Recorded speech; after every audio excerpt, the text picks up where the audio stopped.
University Board of Regents meeting. We're here in Spokane and we are excited to have a full meeting. We have two committee meetings that we were unable to complete yesterday that we will now go into today. Our meetings are always streamed on YouTube, so we often have folks that are wanting to participate, provide comments, just watch and see what happens at a Board of Regents meeting. We have one of our regents that is participating virtually today. So before we dive into the meeting, I just want to make sure that Regent Dickinson can hear us and we can see her. Yes, I can. Can you hear me? Yes, good morning. Good morning. Thanks for being with us. All right, so the first committee is the Executive and Governance Committee. So I will go ahead and move forward with that committee report. And we have action to take today, which is long in coming. So 2 years, I'm not counting the days. So we have the election of officers today. And I want to reiterate the Board of Regents bylaws that at our regular meeting held the first Wednesday in April of each year, the board elects a chair and a vice chair as nominated by the executive committee and based upon the advice of the board and in consultation with the president. The vice chair automatically succeeds as chair of the board after 1 year. Regent Ramos has been in the vice chair role for 2 years, so she has been ready to step into this role should something happen to the chair. This transition occurs every year beginning July 1. Now, the board may elect to extend a board chair position for 1 additional year, but not any further extensions beyond that 1 year. As you know, I am finishing my 2nd year as board chair, and I will conclude on June 30th. At the March meeting, we discussed a proposed slate, and the outcome of that discussion is reflected in the materials in the packet. But the proposed motion that I'll make in the board meeting for the board's consideration states that Jeanette Ramos be elected as chair of the WSU Board of Regents for the year beginning July 1, 2025, and that Enrique Serna be elected to serve as vice chair of the WSU Board of Regents beginning July 1. Just want to reiterate that it is the understanding when we move through this process that the chair pro tem, the vice chair, in the absence of the chair, will hold the power to preside over the meetings and to sign all instruments required to be executed by the WSU Board of Regents. So this motion will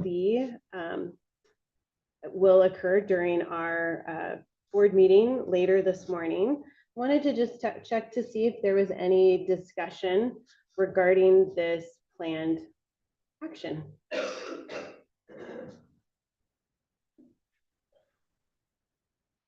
Okay. All right.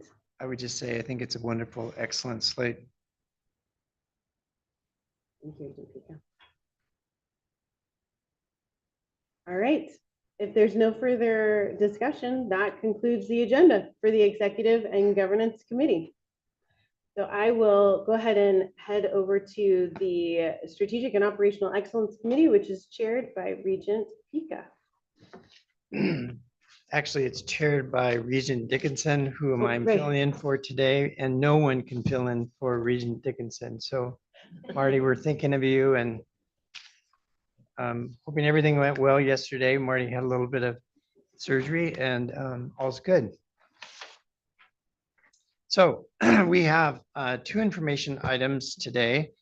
And to begin, I will introduce the Associate Vice President our Chief Compliance and Risk Officer, Cheryl Comerzal, who will provide us a risk management update.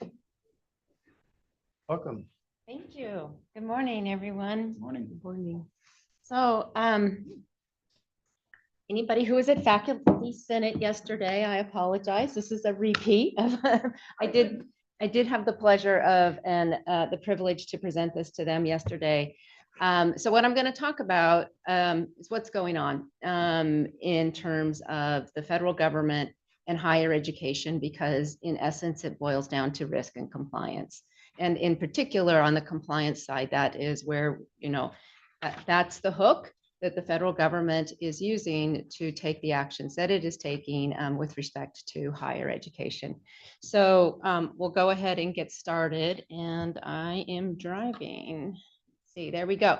So this is just the chronicle of higher education on any given day at this point of time.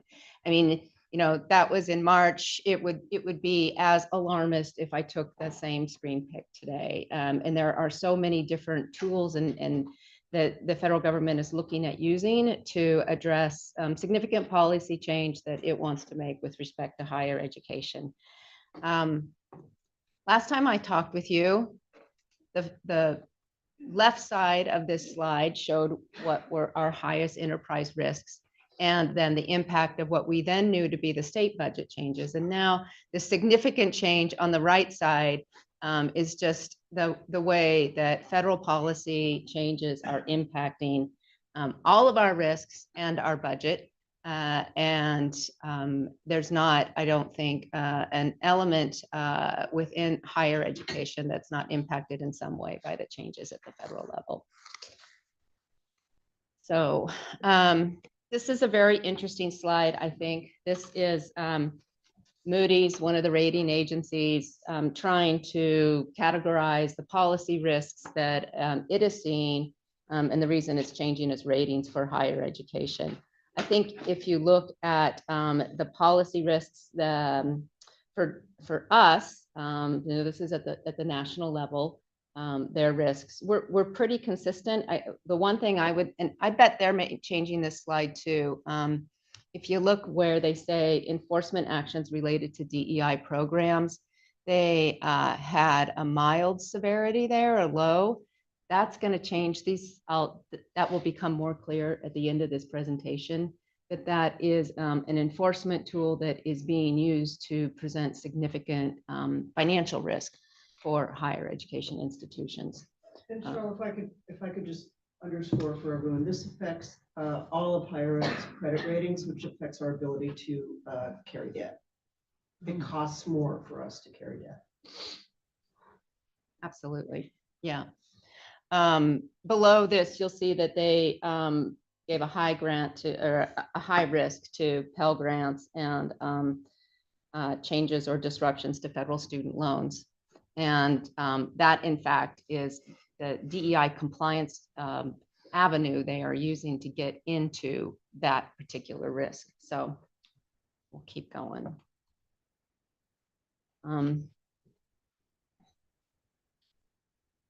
There's a lot of noise, right? So we see headlines like this every day. We don't know how to comply. It's not totally true, but it is challenging to figure out how to comply and where to focus our compliance. And that is what we spend a lot of time doing. And the focus areas I've highlighted here are those that have risen to the top with this administration. So Title IV is our federal student aid funding. That is all, that's the Pell Grants, that's student loans, that's a bunch of separate grant programs. Title VI is from the 1964 Civil Rights Act. It is non-discrimination. It has not been a highlighted area. I mean, we have long had compliance programs in place for it, just has not been highlighted at the federal level until we've seen the way it's being used with this administration. Title IX, always in the news for us. It's being used significantly and changed, particularly with respect to transgender athletes. And then immigration. Both at the employer level and for our international community for students and scholars. So we'll talk a little bit about each of those. I welcome questions. You know, I could talk about each slide for half an hour, so I'm not going to do that. I'm trying, but I do welcome questions because there's so many questions to be asked. So we're going to start with immigration. And this is I-9 compliance. This is the employer side of immigration compliance. And this actually has not been as much at the top tier, top of the fold type of news, but it is happening. And it is increased enforcement, and we're expecting to see that across the board. We have recognized at WSU, I've worked a lot with Jennifer Klein and other colleagues in HR to look at our I-9 compliance and look at how it can be improved. And there are significant improvements being made across the board, and the timing is absolutely perfect for us. So we used to have 3 separate systems for I-9 compliance. All of that's being moved into Workday. There's a lot of additional functionality that's being added that's identified there. And it will allow us to improve reporting, to improve notices, and to make really big steps in improving our overall I-9 compliance. And I did just jump over the fact that we have to have the I-9 forms before somebody can work for us. And they have to be accurate, and we have to see the appropriate legal rights to work. So that's good news for us. In that our timing is perfect. And we're working on that continuously. On the other side, the status actions. So the legal right to work is due to an individual's immigration status. And we have all heard in the news of increased activity in immigration status for students in particular, although it is for the whole international community. So I believe that these actions are impacting scholars as well. But what we're really seeing in the past couple of weeks is relative to students, which is an F1 visa status. All students are in what's called the SEVIS database. That is where the Department of Homeland Security is going in and terminating the status of students. As you see there, and it's still current, we have had 3 students impacted at WSU. Yes. Are faculty and other international employees in the SEVIS database as well? No. It came about actually after September 11th. SEVIS was created to track international students. They are in other databases, but not in the SEVIS database. But that doesn't mean that the federal government can still cancel the status of somebody who's a permanent resident. And again, theoretically, there's a lot of due process that occurs before that. There are challenges going on. This slide, I would have to update, but I had to stop updating my slides. As it says there, as of April 10, almost 1,300 international students or scholars have had their status terminated. We learned an update to that figure just the other day that number may be closer to 4,000. That's what APLU has reported. The reasons being given are very vague. And DHS has announced that it is screening social media. A little glimmer of good news. There are a couple of reports coming out just this week. Student in Wisconsin challenged this and a TRO was entered. Student in Washington, I just heard yesterday, did get a TRO as well. I don't know what, I think it was probably a UW student. There were a couple of UW students who were bringing challenges. Our students have gone home. One of ours was on OPT, optional practical training, which is a privilege given to students to work for 2 years after graduating. And that student had already gone home. 2 of ours were undergrads in the middle of their educational career. And they have both were in the air yesterday. So we're waiting for confirmation. Darla, is there any evidence that on a per capita international student basis, there are wide variations state to state in these actions?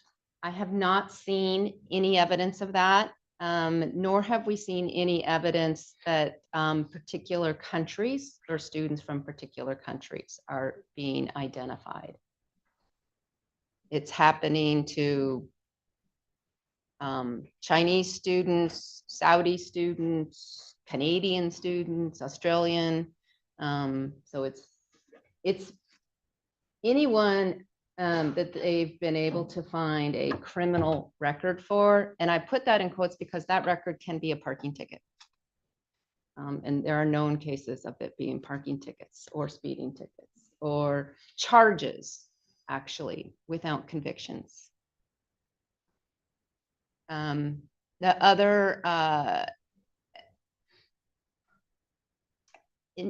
significant issue that's not on these slides here, but that is part of immigration enforcement that we're seeing is that for travel, for anybody who's not a citizen, they're now having to carry their original registration documents. This includes permanent residents. They're being stopped at ports of entry. They're also there's reports of them being stopped in places other than ports of entry, somewhat randomly, but with full intent when asked. So our international community is of a significant size. It's not just our students. It is also, we have scholars, we have a lot of faculty. They are a critical element to our university and to all universities. Okay, let's see, let's go to the next sort of area. So moving from immigration into civil rights compliance and starting with Title VI. I think it's helpful to understand, sort of what actually is underlying these things we're hearing about in the news. So Title VI, basically, this is the whole of it. It prohibits discrimination on the basis of race, color, national origin if you receive federal funds. That is, again, something, within my unit, we have compliance and civil rights that has been enforcing this for us, and we have a whole built out compliance program for Title VI. We just have not seen it used to the degree it's being used by this administration. And when I mean used, I mean what they have set out in the Dear Colleague letter, which was their announcement, Office of Civil Rights within the Department of Education issued a Dear Colleague letter on Valentine's Day, informing us of how it is going to be interpreting the law. There's a lot of dispute about whether that interpretation is correct. You'll see two very strong statements on the left-hand side of this slide about, there's just diametrically opposed opinions about how you interpret this case. And we can argue all we want about the other interpretations that are available in this case, but that Dear Colleague letter tells us how the enforcement arm of the federal government is reading it right now. And so that's the expectation for us, unless we want to challenge that, unless we have an avenue to challenge that. Challenging Dear Colleagues letters, usually there's a few avenues available, but the most evident one is when there's an actual enforcement action, and then you can challenge their legal conclusions, which is timely and very costly. And you don't know how you will prevail. So we are looking at the Dear Colleague letter, and then much more helpful than the Dear Colleague letter is the frequently asked questions document that also is issued by Office of Civil Rights to explain how they view the case law, and in particular, how they look at the Harvard case and as it relates to DEI programs and the potential for those programs to be in violation of Title VI under their interpretation. They have not come out and said that all DEI programs violate Title VI. I don't think they can say that. But what they have basically come out and said is that if you have those programs, there is a presumption that they violate Title VI. And you're going to have to prove to us that they don't. So that's Title VI. Now, Title IX. We've talked to you a lot about Title IX. It's been a political football for every generation, every new president for the past 4 presidents. It changed again. The whole process changed. And for us, it's the period of time when our procedures have to change that creates particular risk. We have many investigations that are ongoing for which we have had to go back and restart or change the process, which creates procedural risk then within the matter of an investigation. So that's going on right now, creates a significant workload and creates a fair bit of angst for those actually who are involved in those processes as well. So that's Title IX. And then the other part of Title IX, as I alluded to earlier, is the interpretation with respect to transgender athletes and the executive order that's referenced here that states that the federal government must enforce all sex protective laws to promote the reality that there are two sexes, male and female. We have Washington state law that arguably conflicts with this executive order. And so we are navigating through that for our programs. Carl, are we seeing any of, so there are a number of campuses across the US which are operating under Title IX consent decree associated with sexual misconduct related issues.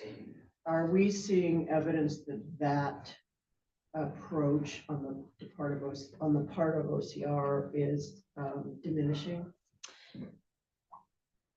For sexual misconduct, but the use of consent decrees is exactly what they are proposing to use for their interpretations and their emphasis on transgender athletes. And that's the tool they are proposing to use with Columbia. Don't know where that's going to go. Consent decrees are basically settlement agreements that higher education institutions enter into with Office of Civil Rights, and they last forever. We've been under consent decrees for Title IX compliance, actually, and they last until the federal government says we're satisfied that you are in compliance. That can be 20 years. I just like, it's also not only does it last a long time and is intrusive, but costs us as an institution a lot of money every year. Mm-hmm. That is what was, I believe that is also what was put into the letter to Harvard that said, if you agree to all this, we will, proceed towards a consent decree. That's their tool. Oh, I just hadn't moved along. This is the Title IX slide. Okay, next. So I know I'm jumping around. These do all tie together. This is Title IV of the Higher Education Act. We can't just get federal student aid. We don't just get to accept students with loans. We actually have to be accredited and certified by the federal government. We have to, in order to continue to qualify for Title IV programs and funding, we have to renew our certifications and every few years. And I can't remember what the periodicity is for that, but it's, I think, every 3 or 5 years. We have seen a certification statement has not been presented to us yet that essentially states what's in this executive order here, that we are going to certify that we do not have any DEI programs that violate Title VI or programs promoting gender ideology or ideology. That means that we have to be able to sign this statement in order to get Title IV funding, in order to be eligible for student aid, for federal student aid. Cheryl, could you do a sentence or two on the accompanying chaos, at least in the discussion space for the Department of Education regarding accreditation? Yeah. Just so we have the landscape Yeah. sort of fully in hand. So you may have seen that initial slide. One of the headlines in the Chronicle is accreditation, the next tool, the next area of enforcement, and it very likely is. This is, again, federal government has some very strong opinions about the role that accreditation bodies have held. And it has alleged that the accreditation bodies have driven the requirement for DEI programs. That is, our accrediting entity has come out and said that that is not true. But this is a space where we are required to be accredited. The federal government is required to approve the accreditors. It is a world into itself that has not, really ever risen to the level of general awareness of how it works and how it operates. But it is yet another tool that is available under the whole sphere of compliance under the Higher Education Act that we have been complying with for years, without all of the current questions and challenges and chaos that we're dealing with. So we're watching that too. So what are we doing, right? How are we getting through this? Luckily, there's a transition team that Provost Riley Tillman initially pulled together, meeting weekly, trying to make sense of the chaos. And really, there's so much noise that we really have to maintain our focus and look at what it is that we are doing. What is our compliance? Where do we need to improve? Where are our risks? Where are our highest risks? And how in the process of assessing those risks and bringing us into compliance, can we also take advantage of opportunities to improve across the institution? And then fundamentally, it is staying true to our mission as a land grant institution. When we look at all of the activities that we do, I think that land grant institutions have a very special place in the history of this country. There's a direct correlation between the creation of land grant institutions and the growth of them and the growth of America's middle class.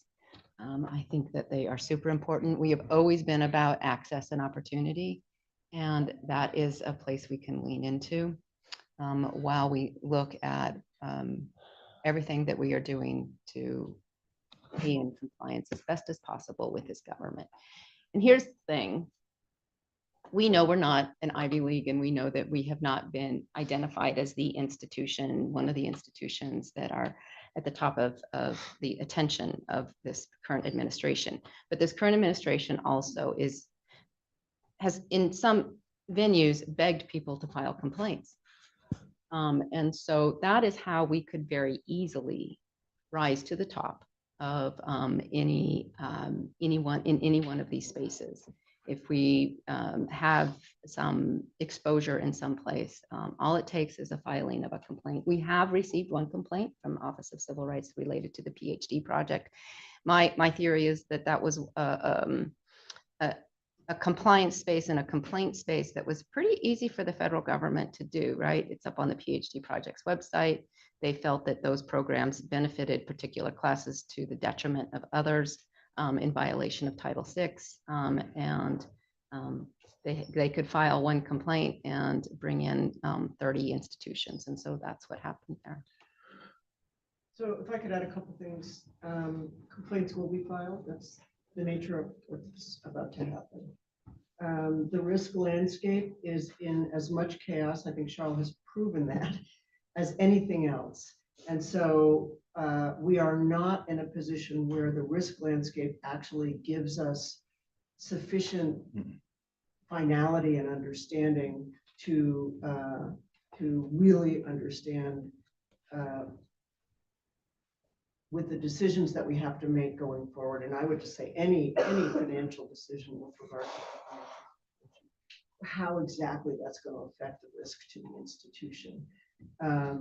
So we will be also, in addition to kind of looking at the current state, and evaluating, as Charles has shown, what the current state is, we will be doing heavy duty future casting. And we will be making some decisions based on an assessment of where things are going that does not have 80% probability behind it. It has 50% probability behind it. And I think that's unusual for institutions like ours, which have been very driven by understanding our compliance landscape, putting ourselves in as little risk as possible. And that time frame is not the time frame in which we're operating. I think I've said this before, but I just want to, so what Charles is doing and this risk landscape is critically important for us, but we also have to operate and move the institution forward to the best of our ability by predicting what we think we need to do. And, staying true to our mission is, and you've heard me talk about that, is critically important. But we'll also be talking about how we do things. What potential, that's why I asked the question about accreditation. One could imagine accreditation could become weaponized. So do we have any evidence of that at the moment? Absolutely none. But we will be doing future casting around a lot of different scenarios in order to make some of the decisions we have to make quick. Okay, well, can I add just two things? Obviously, this presentation is anxiety provoking, Sobering. or sobering. Okay, but what I think the better question is what are we doing, right? And what have we been doing? And so yesterday we had I see Tracy, our Chair of Faculty Senate, and Judy and I and Charles had a extensive conversation with all of Faculty Senate about this and specific questions about how we are approaching it. And I think there are three spaces specifically. Number one, Charles and her team are doing a wonderful job working with our chairs, chancellors, presidents of student organizations, et cetera, asking the question, okay, are you actually doing everything legally? Okay. And one of the difficult things in a very complex space with hundreds of leaders, hundreds of groups, is you can get into a situation of where one of those entities is not, and then that becomes the end for attacking the overall institution. I've been really impressed with our leadership team and their response. We are providing significant support to Charlotte and her team for individuals who are slower on that pathway, and we will continue to do so. I think the second piece, and Charlotte got to this, and President Cantwell, I think in the future casting piece is a key point. Land grants were created to enhance social mobility in the 19th century, right? We've been focused on first generation college students and expanding the group of individuals who have access to this, specifically because flagships and elite universities were not providing those opportunities to as broad of a community as our nation needed to truly progress. And so what we were talking about with Faculty Senate yesterday, and Judy was there, was, we've been doing work that has then, in some instances, been called DEI subsequently, when universities that were not nearly the access point that we were decided to make that a part of their brand, essentially. And that was a lot of the DEI conversation. So if you look at the data at the University of Michigan, for example, there wasn't high levels of social mobility happening, so it was more branding. We've been doing access and opportunity since the beginning of this university in the 19th century, and leaning back into those core values is a space of where I think we can navigate effectively without getting caught as much into some of we keep using the term kerfuffle. We've got to come up with a better term than kerfuffle. I know But the kind of chaos that Charles. That's exactly right. pointed to, That's right. And the chaotic compliance environment. yeah. And I just, I know I say this in every board meeting and it gets old, but the fact that administration and faculty senate and leadership can actually work together, have conversations, some critical, right? That is a unique space we're in of where administration's not at war with the faculty while we're all trying to navigate these situations going on. And so while it's sobering, I do think we're in a space to navigate that is, it's an advantage right now that we have to take advantage of, as I repeat words. I think you're headed to the direction that I'm interested in, also making sure that the board has access. It is difficult to see the headlines and be in the seats that we're in, which is a volunteer position, not embedded in the university beyond the every other month meeting that we have in the committees. And communication is key for us to feel as though we've got some link to maintaining our fiduciary responsibilities, as well as being supportive of the challenges that the university is facing. And we recognize these are changing every day. And so I just say this broadly, not necessarily to you, Cheryl, but I think the idea that there's websites that are providing, information, materials that are being sent out internally to the team, I would just ask that the board continue to have some level of visibility here. It is hard not to take leaps when you read some of these headlines or you hear speakers talk about the direction that things are moving, and not try to take it to what does the impact mean for our faculty, for our students, for our staff? How can we engage and be supportive? How can we not create risks in using our voice in a way that isn't in alignment with our values and puts us front and center of a debate that I don't believe is best for WSU right now. And so I think we as a board just continually need to be having this conversation about how we can be supportive and how we minimize and mitigate risks at the table that we're at. The more communication, the better. Yeah, and I did just want to point out this website so everyone's aware. All the communication is going up on this website, FAQs. We have travel advice out on this website. We have information about knowing your rights that the Washington Attorney General has put out for immigration civil enforcement. So it is a helpful resource. It doesn't wholly respond to everything that you were just talking about, but it is right. And this is the pattern we're seeing, that this administration will take significant leaps in the law as we understand it in enforcement actions. There'll be a barrage of legal actions. There'll be temporary restraining orders, which are only issued when there's a reasonable likelihood of success on the merits.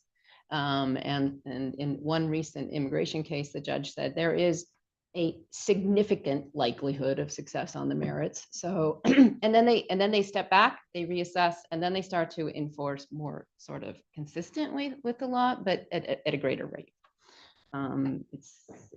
It's a pattern that is starting to emerge. Are there other questions, comments? Cheryl, thank you, and hang in there. Thank you. We'll be in touch. Thanks. We have a second information item, which I'm going to turn back to Chair Shower. Thank you, Regent Pika. We have a scheduled strategic planning retreat in June, which is typical for us to meet and to talk about the strategic direction. This retreat is actually included within the bylaws and our process and procedures.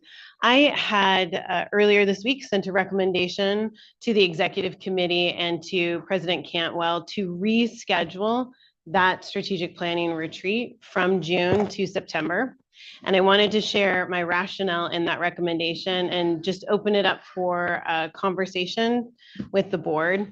I believe there are about 5 really important reasons why we should reschedule that board retreat. And the first is, today marks maybe day number 17 of our new president's role here and being in Washington State. And so I'd like to allow enough time for President Cantwell to assess our current situation, to be able to help our team continue to navigate the financial challenges associated with what's happening within our world right now.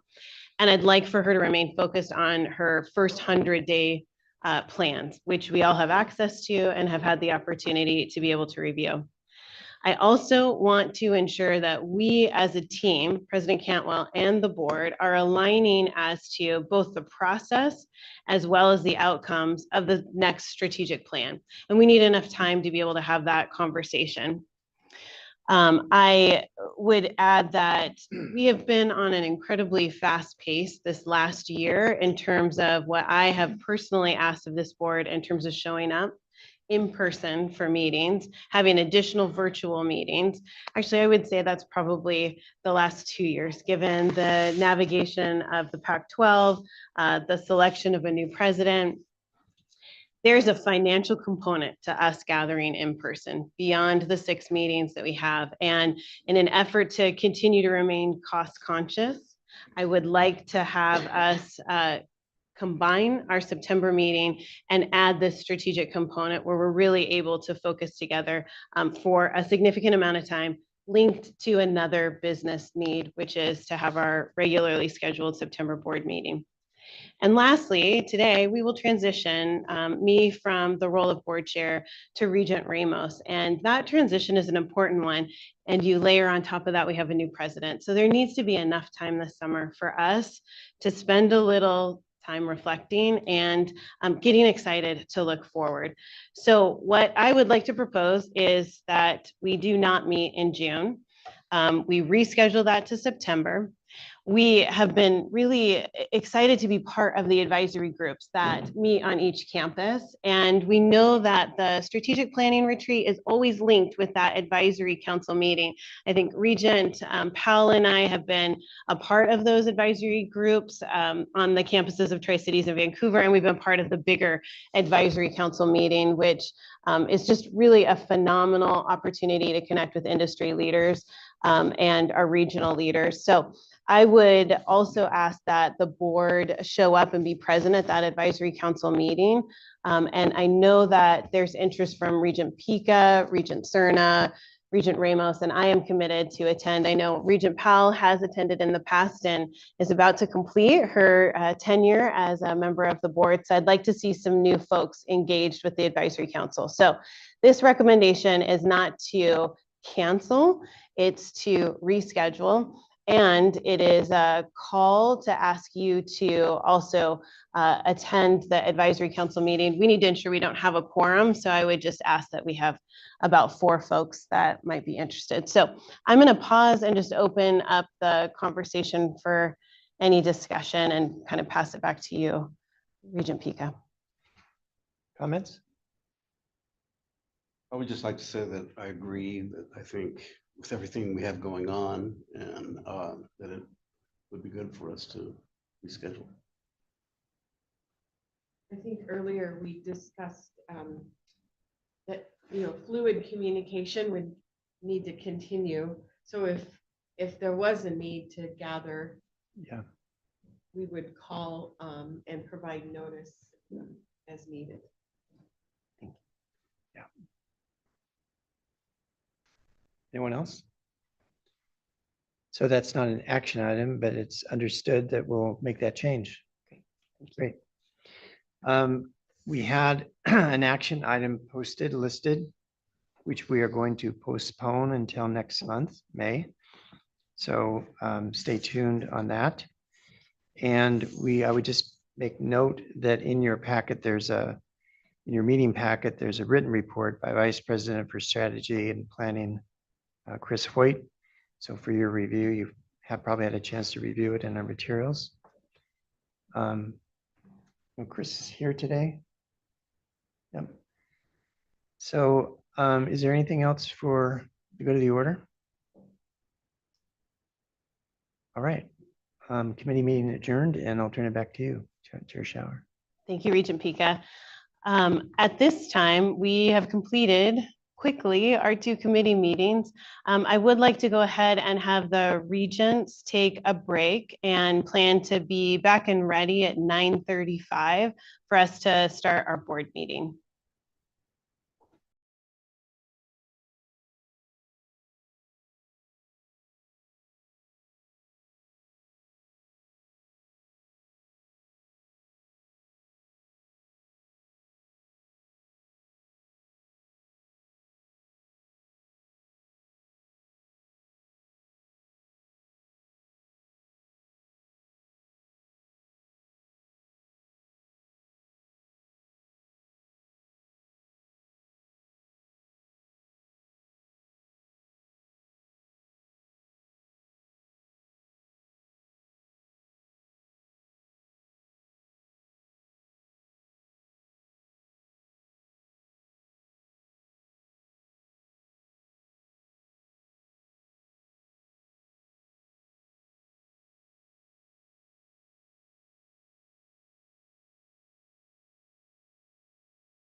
So they're Right, not, yeah. they're not actually. Good morning and welcome to Yeah. the Washington State University But I'm Board saying of they're- Regents yes. meeting. Yeah. We are You know, in Spokane, Washington, where it's beautiful and it's sunny and it's going to be a great meeting. We're actually starting just a little bit early, which is uncharacteristic because typically we are taking longer breaks and it means that we start a little later. And I think this is a good sign for how this meeting is going to continue. I want to begin the meeting by acknowledging that WSU's locations statewide are on the homelands of the Native peoples who have lived in this region from time immemorial. The university expresses its deepest respect for and gratitude toward these original and current caretakers of the region. As we get started, I'd like the board's executive assistant, Tracy Jordal, to go ahead and take roll call for the Regents. Here.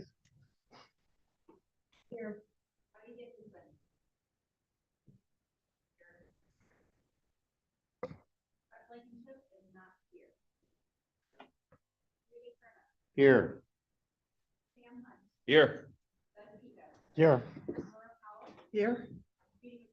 Here. Here. Present. Thank you, Tracy. I'd like to go ahead and begin with our public comment period. Again, this is the opportunity for the public to address the board. We ask that you reach out to either Tracy Jordan, the board's assistant, you email us at regents@wsu.edu, or you submit an online request. And we will go ahead and get started with those that have gone through that process. It is important to note that the board will neither discuss nor debate any of the topics that are presented here today. We do take the insight of our WSU community seriously. We value the comments and the perspective, and there is often follow-up that occurs between board meetings based on input from those that address the board. For the Regents, you may ask clarifying questions, but I ask that you not engage in sharing your perspective or providing any direction. For speakers that are joining us either in person or virtually, we ask that you announce your name, and I will ask you to unmute yourself. You'll have about 2 minutes and I'll kind of be watching the time. I will interrupt you if you exceed 2 to 3 minutes today. So right now, I believe that we have just one member of the WSU community that signed up to address the board, and that is Audrey Atchley. So Audrey, are you available to address the board? I am, yes. Hi, Audrey. I don't know that I actually said your last name correctly, so please go ahead and introduce yourself and maybe share a little bit about yourself as you get started. Yes, I would just like to thank you for the opportunity to allow me to make a public comment. My name is Audrey Atchley, and I'm a freshman at the Vancouver campus. Great. Go ahead and get started, Audrey. Thanks for joining us. Thank you. As a member of Fossil Free WSU, I just wanted to say that for years, Fossil Free WSU has spoken at Board of Regents meetings about our concerns with the WSU Foundation's investments of the consolidated endowment funds in the fossil fuel industry. As proud Cougs, we care about the WSU's long-term financial health. That's why I'm speaking today about how these investments prioritize short-term gains over long-term public and economic well-being. I understand that fossil fuel investments currently support programs, salaries, and income during financial shortfalls. But these returns are only short-term and high because we remain dependent on a finite, harmful industry. Fossil fuels damage ecosystems and agriculture, marginalize communities, and directly contradict WSU's own values. The Foundation has an opportunity to invest responsibly, both financially and ethically elsewhere. Renewables are not only more sustainable, but also more profitable long-term. Experts and studies including one from the World Resources Institute in 2021, show that green investments generate more jobs, benefiting our alumni and the broader economy. A 2023 study cited by the Harvard Gazette found that the economic damage from climate change ultimately outweighs any profits from fossil fuels. In light of this, fossil-free WSU and over 1,100 petition signees urged WSU to fully divest from fossil fuels through its fund's manager, the foundation. Investing in environmentally sustainable industries aligns with WSU's mission and will reap more profits long term. Fossil fuels are not sustainable economically, environmentally, or ethically, and WSU's future depends on acknowledging this. The university's 2023 commitment to sustainability pledged, quote, "pursuit of a sustainable and just future," end quote. I ask that you would uphold this vision by divesting from fossil fuels. Thank you. Thank you, Audrey. We appreciate you being here today and sharing your thoughts and feedback. All right. That's all of the folks that have signed up to provide public comment. Again, I will just say that we do receive quite a bit of feedback. We appreciate that. And while it may take us a little bit to respond to emails, we are reviewing everything that comes into the email box. So this is the time of the agenda where the chair provides a report, and then we transition to our president to provide a report, and then our campus host, which will be Chancellor DeWald. I want to share a little bit about what has been the last 2 years as my experience serving in this role as the chair of the board.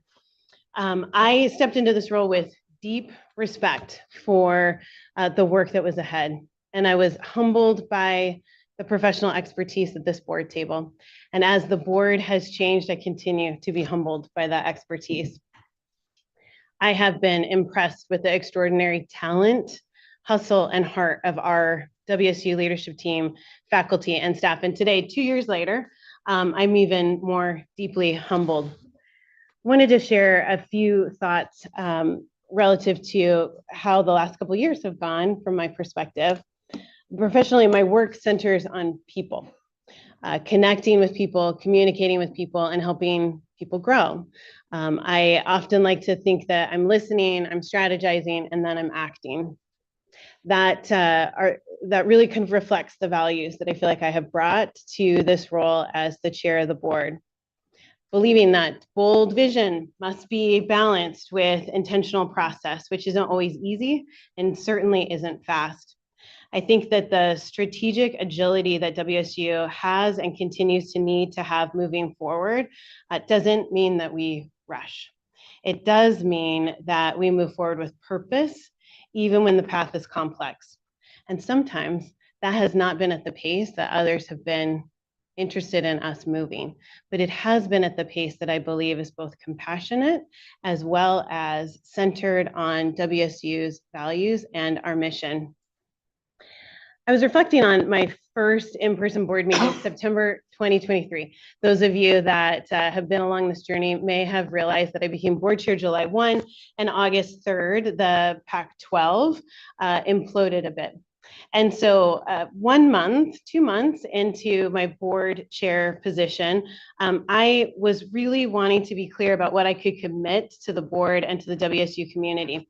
And so I just want to read what I shared at that meeting, that I was committed to place our university land grant mission at the forefront of our work together, to be open and to strive to be available, to be clear as to when we were listening for feedback and when a decision had been made, to honor my role as a volunteer and continue to empower our president and our senior leadership team as the experts to lead our university. And lastly, to remain devoted to the students, faculty, staff, alumni, donors, and friends of WSU. I think that my cell phone has more contacts in it than it has ever had, given the last 2 years of my commitment to open and accessible. I think that as a board, we have listened so intently to understand, and that has often meant that we show up across the state of Washington to do so. Over the past 2 years, I've thought about what am I learning and what have I learned in this role. And I think the first of 3 points that I've learned, our faculty, our staff, our students, our alumni, our donors, and our fans care deeply. They are all in for WSU every single day. And I think that we have the opportunity to harness that passion even more than we have in the past. And I think we can do this by fostering two-way dialogue. I think we do this by breaking down silos, departments, colleges, campuses. And I think we do this by boldly amplifying what it means to be a WSU Coug and what we stand for. And when I think we believe that we can channel that commitment, I don't think there's any limit to what we can achieve because of this such deep care that we each have for WSU and for what we are about and what our mission is. I've learned that when we disagree, and there are often times when we disagree, that we are grounded in a shared purpose. And in that shared purpose, there's a powerful catalyst for growth. It pushes us to see differently, to think differently, to show up differently, but we have to be open to change and to navigate transitions with clarity, communication, humility, and strength. I don't believe that any organization navigates change perfectly. Our organization must navigate change more quickly than maybe we've done so in the past. And I think we have the right leader stepping in, both to my right and to my left, to help us manage this change. Our fight song says, fight, fight, fight for WSU. And this board has answered that call over the entire 2 years that I have sat in this position, and we fought for what matters. And I believe that this board will continue to do so.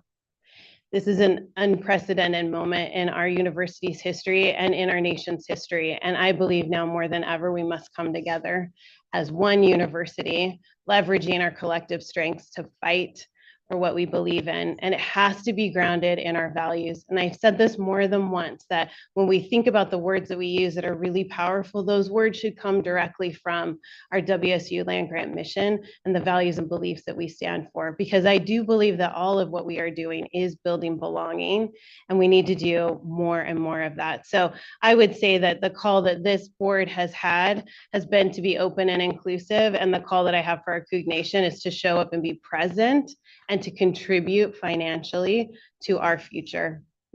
To my fellow board members, I just want to thank you, offer gratitude for picking up the phone when I call on a Sunday night, for showing up when I ask you to go across the state of Washington to do listening sessions, for writing up summaries, for saying yes to being on committees that we haven't had in the past, but we need over the last couple of years. Your engagement, your insight, and your service is admirable, and one that I am, as I said, very grateful for.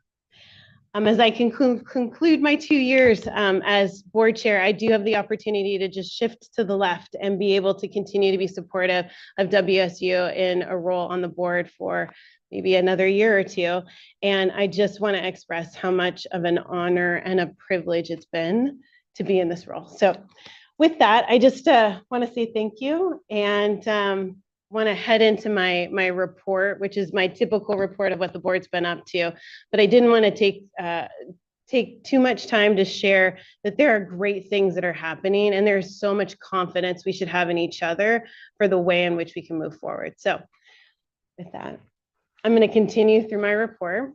And it begins with a lot of activity from the last month between our March board meeting and our current board meeting, with multiple engagements that this board has had on campus and in Seattle to continue to support WSU.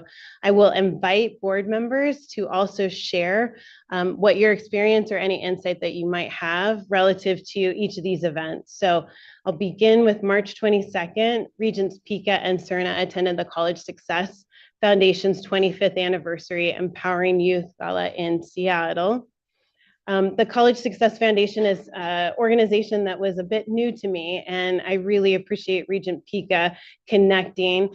As Regent Ramos often says, we have to connect the dots, and Regent PICA has done that, connecting the dots between this incredible foundation and the students that are the benefactors of that foundation's work here at WSU. The College Success Foundation serves underrepresented students who face systemic barriers to assessing and navigating college. This past Wednesday, many of the Regents showed up in Pullman to be able to be part of the annual College Success Foundation lunch. So Regent Pika, I know you were one of our founding board members for the College Success Foundation, and you've created this link for us. Do you have any thoughts that you might want to share? I just, first of all, want to thank the Regents for being there this week.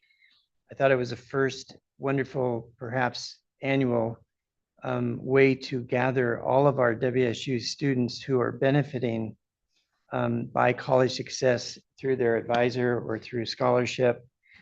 We have over 250 right now this year alone. And we were one of the founding beneficiaries of this organization 25 years ago when it was founded. And so it's really been fun to watch this union of college success representation, their staff here in Spokane, and our team, our WSU team, who is wearing that CSF hat, really help our students. And they were there. We had a wonderful picture taken with them present. One of the alumni of CSF spoke, a WSU alum spoke, and was inspiring, as we would all expect. So it was a great day. Thank you. On March 26th, Regent Cerna participated in the National Farm Workers Awareness Week keynote address event, introducing United Farm Workers President Teresa Romero, and later that day conducted an interview with her. Do you want to share any insight around that experience? Yes, it was a great experience, particularly for our students that are part of CAMP, the College Access for Migrant Workers Program. And the speaker, who is Teresa Romero, has a great history. She is the first woman to head the United Farm Workers Union, and also the first immigrant woman to also hold that post, but also in the United States to head up a major union. So she was quite inspirational. Had an opportunity to record a podcast with her. Actually, one of the clips from the podcast has over 447,000 views. So that was kind of great to have that be out there. And it was just really good to see her connect to the students who are, and during this time are looking for some advice on what's happening in the country. And also to recognize that farm workers are very important people to our country and our economy. And that if you're a farm worker, it's hard work, but it's also an art. I know I've been there. I wasn't very good at it, but that's why I didn't become a farm worker. But I have great admiration for the people that do that work. It's tough, but it's important work. So yes, it was a great day. Thank you.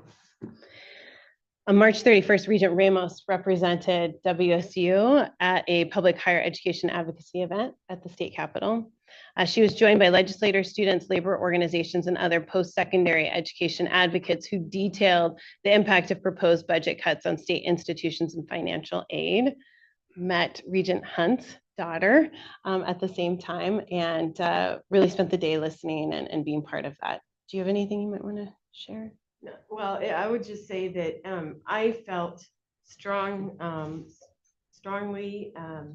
inspired by all the people who gathered to advocate for higher education in Olympia, to try and influence, our funding conversations, I'll just say. I was the only active regent in a large gathering there. And so I feel like we need to be present at Washington State University, as Washington State University in Olympia, as often as we can be, to help this institution move forward. And it was just great to represent us and be effective that way. That same day, we had 3 regents that were in Chicago for the Association of Governing Boards, AGB's National Conference on Trusteeship. We each of us have required trainings as members of the WSU community every year. And this is the one training that we do that isn't virtual and that allows us to connect with others. And so I'd really invite any feedback from the 3 regents that had the opportunity this year to participate in that conference. Well, let me just kick it off. And Regent Wright and Regent Hunt and I were together on this. And I think it's fair we all found it very helpful and worthwhile. I was able to go last year and see even a point of comparison of the two, and it's really rich. And you do walk away with things that, especially today, where you feel like you were in a family, people who were all from representing all size institutions from around the country, all sharing the value of higher education. I would ask Howard, just to give a glimpse, a little snapshot, what you walked away with. Well, I appreciate the institution's support of our going brand new regent. I'd been a regent, I think, for maybe 3 weeks, maybe longer than that, a month. We went over April 1 and April 2 to Chicago. I learned so much. It was instructive and constructive, and I can't wait to sign up to go again. A couple of takeaways for me is that I was able to get a deep dive into NCAA athletics and the House settlement. There were several good presentations on that. It's the best way that I could get brought up to speed for Pac-12 school. And the other unexpected benefit was our encounters and our coffees collaboratively together with the regents from the University of Washington. And just to give you the context, that breakfast meetings are in a huge ballroom and unassigned seating. And so maybe 100 tables of 10. And somehow we regents from the 2 schools always ended up sitting together. So it was fantastic. I look forward to more of that collaboration. Thanks. Well, as almost the newest member of the board coming on in January, it was a real experience to be in a place with regents and trustees from all over the country. We had, as Howard said, UW. We also had, I saw the president of Evergreen there and several Evergreen trustees. Western Washington had a couple people there, and I suppose there were others from the state. We saw those. I think one of the sessions that I enjoyed was working with your peers. And we had an open forum of regents and sort of grouped geographically about what do we do, how do we do it, how do we get along, and that sort of thing. Just some basic training, and I sort of call it stay in your lane. You got to realize what you can and can't do as a regent. That we're not totally in charge of the place. We hire a president to do things and hopefully watch out for us, or vice versa. Also, a session on a pioneering president, a president who breaks the glass ceiling, be it a woman president or a president of color or anything like that, and what to do and how to support that president and that administrator. And then finally, one on just on boards, be prepared to act better than react. And I learned a lot. Chicago's a hustling town anyway, and it was fun to be there. And also to spend time with 2 other regents, both of us being new, we sort of got to bond a little bit, which we hadn't been able to do. Bonded. I would just add, there was a lot of talk, which is timely for us, around strategic planning. And so I had my antenna out, especially for those sessions.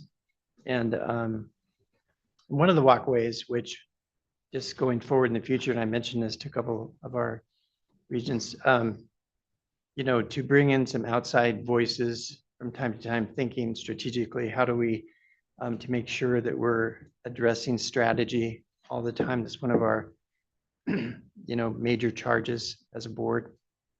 And I know with our new president who has that focus in mind, especially right now, and how much importance we're putting on that at this moment. It was timely. It was good. So great session. One of Regent Pika and I's focus areas is to find opportunities to connect with other peer institutions and in particular other boards. And so we do have a dinner set up with the University of Washington Regents in November. This is a tradition that has gone on for quite some time, but stopped around COVID, and we're restarting that. I've also been actively engaged in conversations with the Oregon State University board chair, and that's an opportunity there for us to connect. So as we see football peers in the new Pac-12, there are also opportunities not only for what I know Provost Riley Tillman is doing in terms of connection academically with other provosts. There is significant opportunity for us at our table to connect with our peers and continue to find alignment to move forward. So thank you for attending that conference. There was a lot that was happening that week, and so in some different areas. Also that same week, on April 1st, we held several big events, including the first day President Cantwell began her term as our WSU 12th president. On that same day, we had Regent Cerna as a panelist at the Murrow Symposium session entitled Engaging Hispanic and Latino Voices, Tailored Communication for Diverse Audiences. And later that day, we celebrated Regent Dickinson as one of the 2025 Hall of Achievement awardees, along with Regents Blankenship, Cerna, McDonald, and Vogel, and I being there to celebrate her. And so I just want to pause for a moment and give her a round of applause because this is a really big deal. So. Thank you very much. It was very, very humbling. And it was very much an honor and certainly a full circle moment, having been a part of that college as a young student and getting to come back and be honored that way. So thank you. I appreciate it. Absolutely. Marty was joined by some real heavy hitter communicators as well. So she was in great company. As I mentioned, today marks the last in-person meeting for myself, but it also marks the last in-person meeting for two other individuals. And I'd like to take a moment to honor those folks. So first, I'd like to be able to spend a little time celebrating Regent Vogel. She serves as our student regent, and she will continue to serve as our student regent until June 30th. And we are excited to publicly acknowledge her service and thank her today. I also want to mention this is the last regularly scheduled board meeting in which Chancellor Mel Netzhammer will join us as Chancellor of the WSU Vancouver campus. And so I am going to spend a little time honoring and celebrating both of them. I have a commendation to read for each, which will then also be a motion for you to take action. So first, I'd like to begin with the commendation for Regent Vogel, and then I will recognize Chancellor Netzhammer. So at the conclusion of this celebration of Regent Vogel, I'll ask for your vote. Whereas on July 24th, 2024, Governor Jay Inslee appointed Cassandra Vogel as the student regent of Washington State University.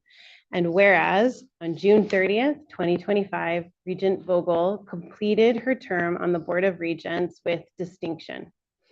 Whereas Regent Vogel carried out her responsibilities and considerable thoughtfulness and exemplary commitment to the students of Washington State University with unwavering dedication. And whereas Regent Vogel demonstrated extraordinary advocacy on behalf of Washington State University students and was a visionary leader who served as a bridge between students and institutional leadership, hearing student concerns and synthesizing their feedback to help impact positive change.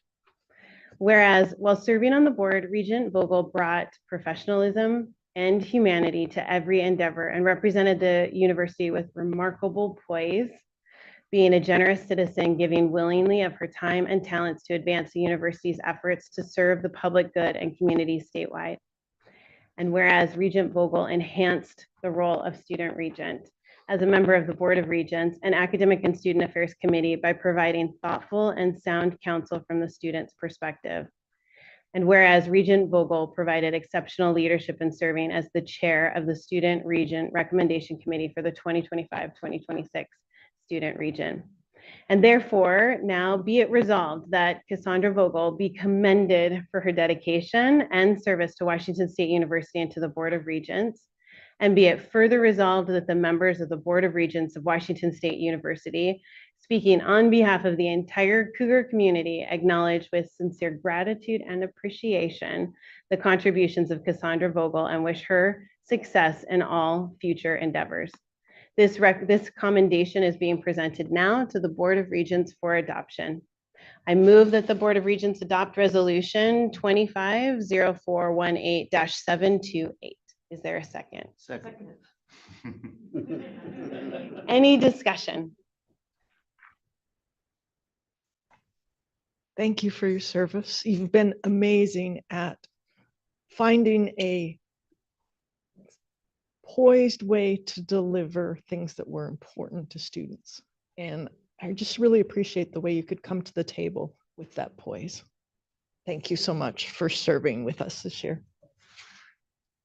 I would add, you're smart, you're confident. If I were a student, I don't think anyone could better represent the student body than you. You were exemplary. We're going to miss you. Regent Hunt. I just want to add my thank you for all the work that you do. And we're going to let you cry, aren't we? That's cool. But, you know, when I served in the legislature, I was involved in the legislation that created student regents. And there were people who said, why do you want to do that? No, they're just a bunch of kids. They won't follow what's going on. They'll just detract. And you are exemplary, and you have made that piece of legislation really work. And I just want to thank you for that, for your friendship, and for all the very good advice and stuff that you share with us. So congratulations and good luck. I look forward to graduation day, and I think that Vika and I will for sure be there, and I think others. And when you get your name is called, and they hand you that diploma, we'll all say, "Hey, cool, go Cougs, Cassandra. Thank you. Now go get a job, okay?" Yeah, and to that end, I think I say ditto to all the comments so far, but I really think that you have an incredibly high potential to go on to great things. And I hope you will keep in touch with us and just occasionally come back to the former Regent dinners and just let us know all the great things that you're doing with your life. I just have to say thank you as well. There's a tremendous amount of work that Cassandra did behind the scenes in between meetings. Her network is strong and will continue to be. So please do keep us as part of your iPhone contact list and call on us at any time. Thank you for everything. Yeah, you know, Cassandra's role on the board and Judy's are unique.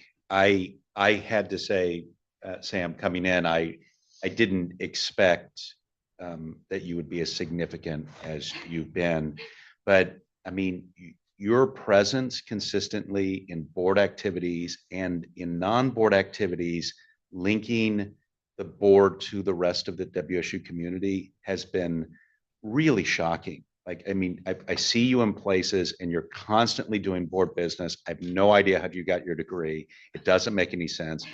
And I mean, the only thing I want to follow up with, I really would not want to follow in your footsteps. So I feel bad for whoever gets this job next. You have really been amazing.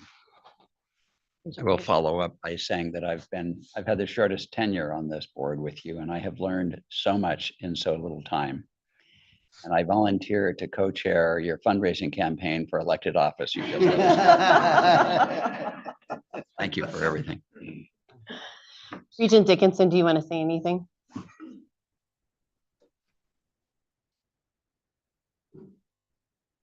Thank you.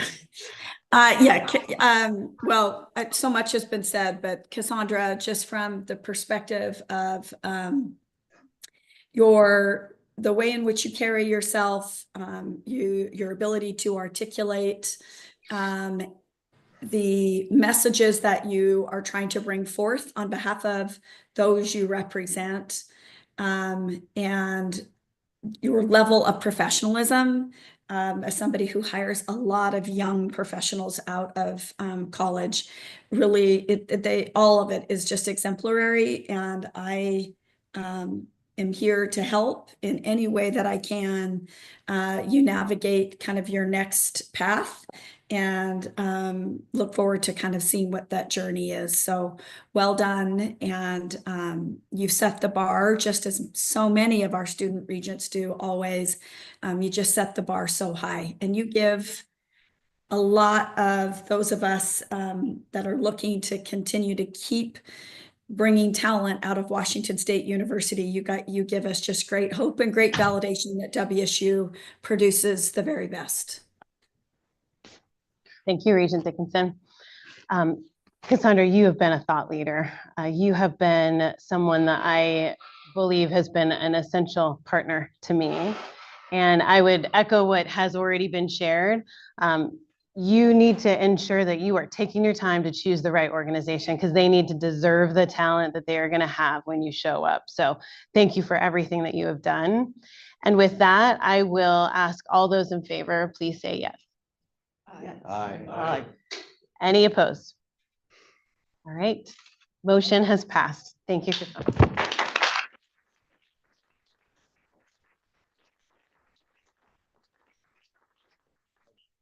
That section of the board meeting for a reference video and send that to, yeah.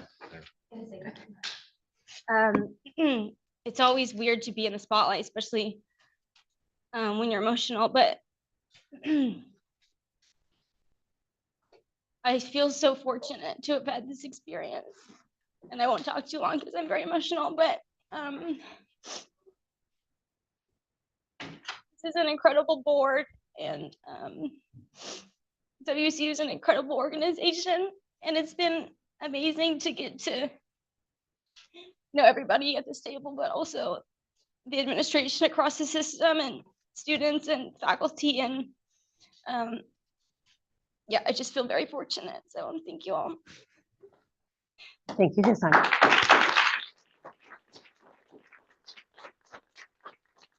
I'm also going to add that there's never a time to apologize for tears, because it means you deeply believe in what you're saying. So being someone who also is connected emotionally, I just really appreciate you. I appreciate what you've said.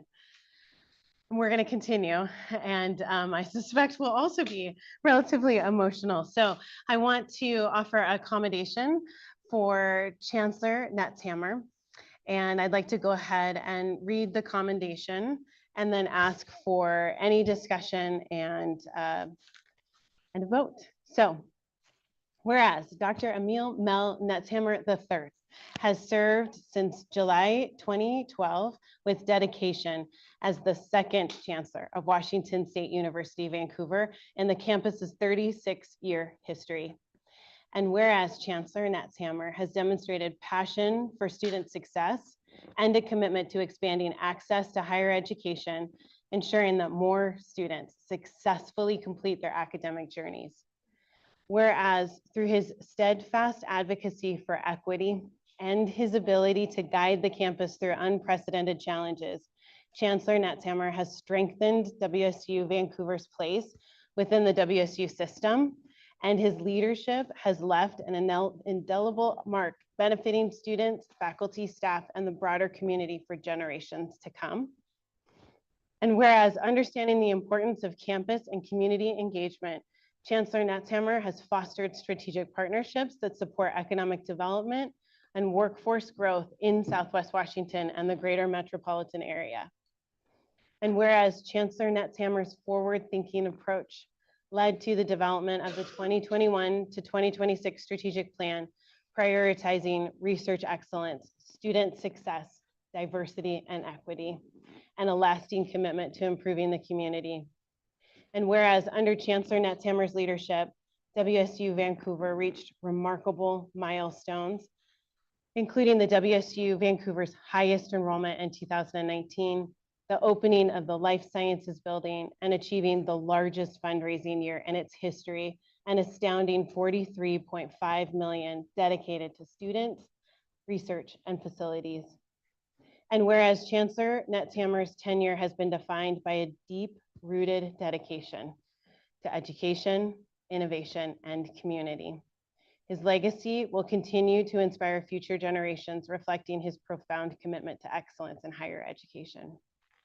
Now, therefore, be it resolved that the Washington State University Board of Regents express its profound appreciation to Dr. Emil Mel Netzhammer III for his dedicated leadership and lasting contribution to WSU, its students, faculty, staff, alumni, and the broader WSU community. I'm still wiping tears from the first one. So let me just continue if I may. I am so grateful to Mel and his leadership for all the years at Vancouver, but also across the system. You've been a role model for collaboration, and you've served all of Washington State in such an admirable way. But I also have observed and seen you lead nationally in academics, given your experience. And we've been so lucky to have you as part of our leadership at Washington State University to further our mission or access and for opportunity. You believe it, you speak it, you behave in a manner that, you know, I personally would want to follow in your footsteps. So thank you, Mel, for everything, and keep us in touch.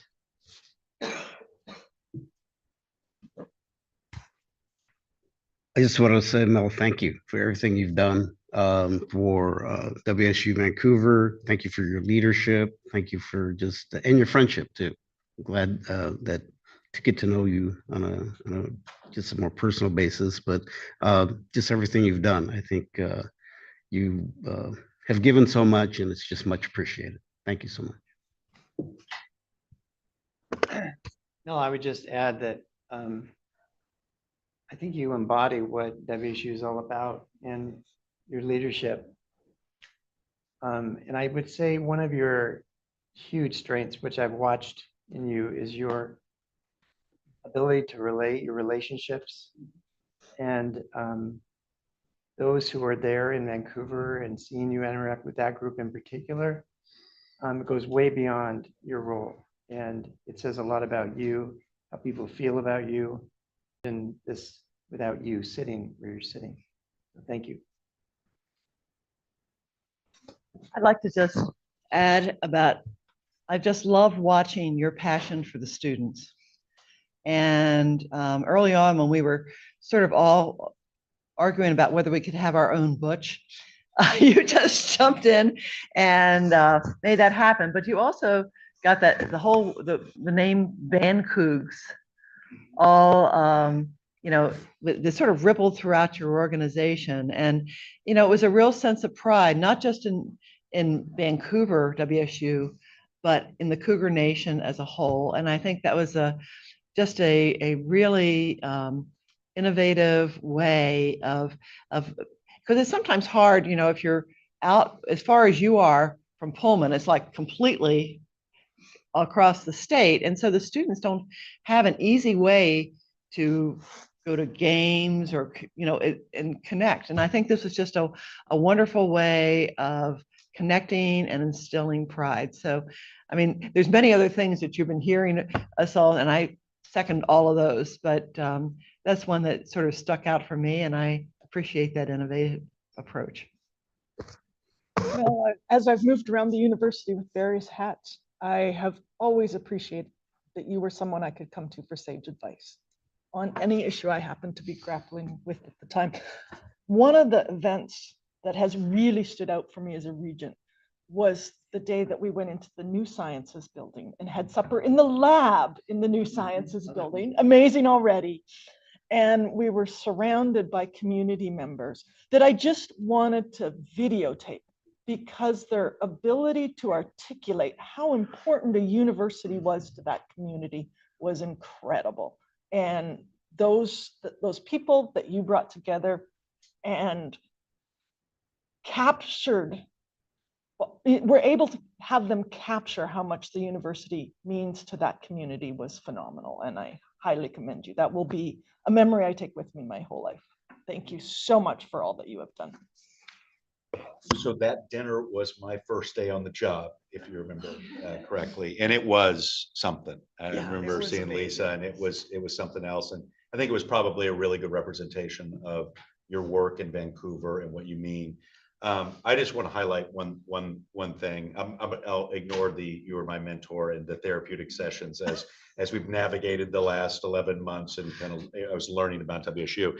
But I mean, I think one of the legacies you're going to have is that you did really alter what it meant to lead one of the campuses that wasn't Pullman at WSU. And I mean, looking at you sitting next to Sandra and you know Paul in the back, and really redefining what that role was and what it meant within the overall structure. I obviously wasn't here when you started. But it didn't seem to be the biggest deal, and that is absolutely not the case at this point. And so I do think one of the things beyond just your impact on Vancouver, really redefining what those leadership positions mean and what the opportunities are, and then what those opportunities are for all of the campuses. That's from your day one to the day you left. It's fundamentally different, and much or most of that is due to you. Mel, I would just like to say that I think the way that you interact with students is really a model for the rest of the system, and it's really significant how closely you work with the student leaders on your campus, and unlike anything else I've seen before. And so I just want to thank you to your commitment to hear the student voice and to be someone that students can approach, and for being such a wonderful person. So thank you, Mel. Regent Dickinson. Well, Mel, you're going to be deeply missed. And I just have appreciated your consistency, your candor, and you have navigated the various iterations of what we hoped our campuses around the state would become. And you have really been a pillar and a leader of that. And your capacity for resilience around the iterations of how that has looked in many different forms is to be commended. So I also have appreciated getting the opportunity on this final run, if you will, to have your guidance, as well as I know I speak for Ginger too, of just your guidance on the transition committee with President Cantwell, and just your steady hand on being thoughtful of who and how we approach things. So I am very excited for you and Lee and what comes next. And congratulations on a very, very illustrious and amazing career at Washington State University. So I typically would not have something to say, since I've known Mel for maybe a month and a half, a long 6 weeks. But because he's been a really important part of my transition team, I would just applaud you for your capacity to really rather delicately deliver important information to someone who you know nothing about, so that I can hear it and take action and embody that in my really chaotic first few weeks. It's an unusual strength, so thank you. Mel's a really big deal in Vancouver. So I want to just say that you've also been a really big deal in my life. And you have been transformational in the Southwest Washington community. Your impact has been profound, and it has touched so many lives. And what others have said here, it hasn't just been Southwest Washington, it's been the region, and I think that it has been the nation. But it has been so profound in Southwest Washington that where Mel goes, WSU goes, and they're synonymous. And his commitment to workforce development and economic development is seen in everything that he does. You have strengthened your commitment and our commitment as a community to what it means to build an equity community. And I just want to tell you how much I have appreciated your partnership, how much I've learned from you, how much I am grateful for your belief in me and our friendship. So thank you very much for everything that you have done and you will continue to do for Washington State and for WSU. So with that, I will ask for a vote. So all those in favor? Aye. Any opposed? Aye. All right. Motion passes.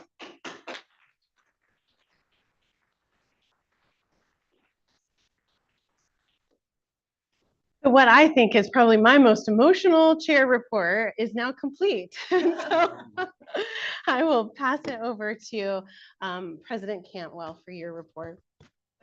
Thank you, Chair Shower. And I actually do really feel obligated to take the opportunity, since this is your last in-person meeting with me, to just really briefly tell everyone that part of the reason that I'm here is because Chair Shower was able to transmit two things to me that were critical to my willingness to come to a place which observationally looked like the place that I should be to serve.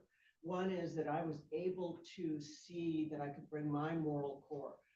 Chair Shower talks about it as value-centered, but we are talking about the same thing, and that's critically important to me.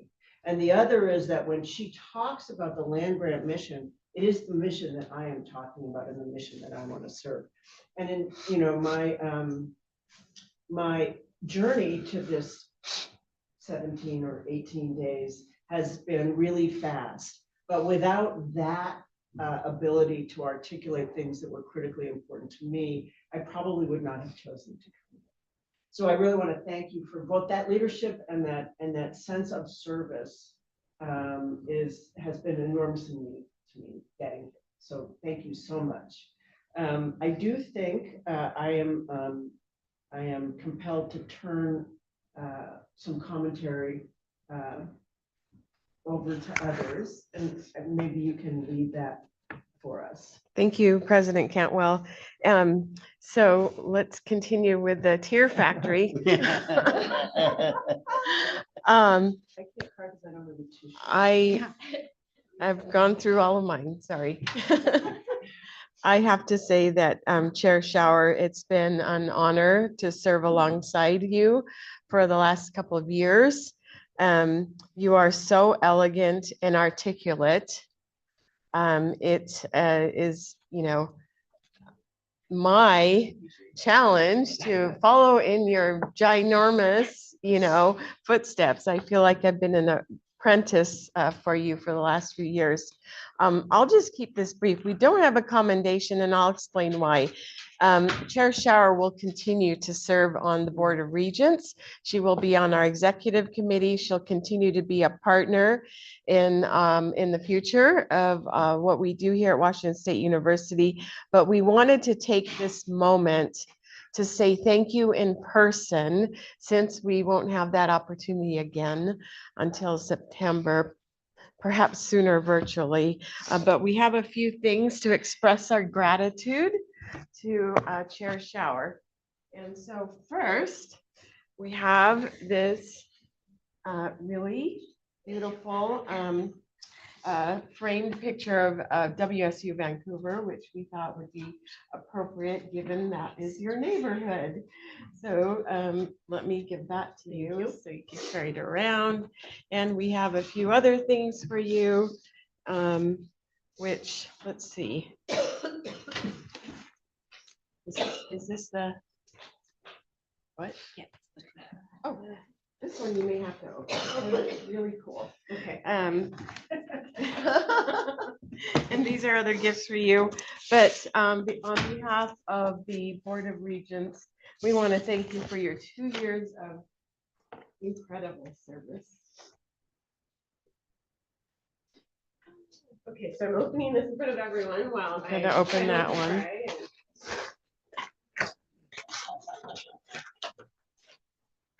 Appears to be taped very well. Yeah.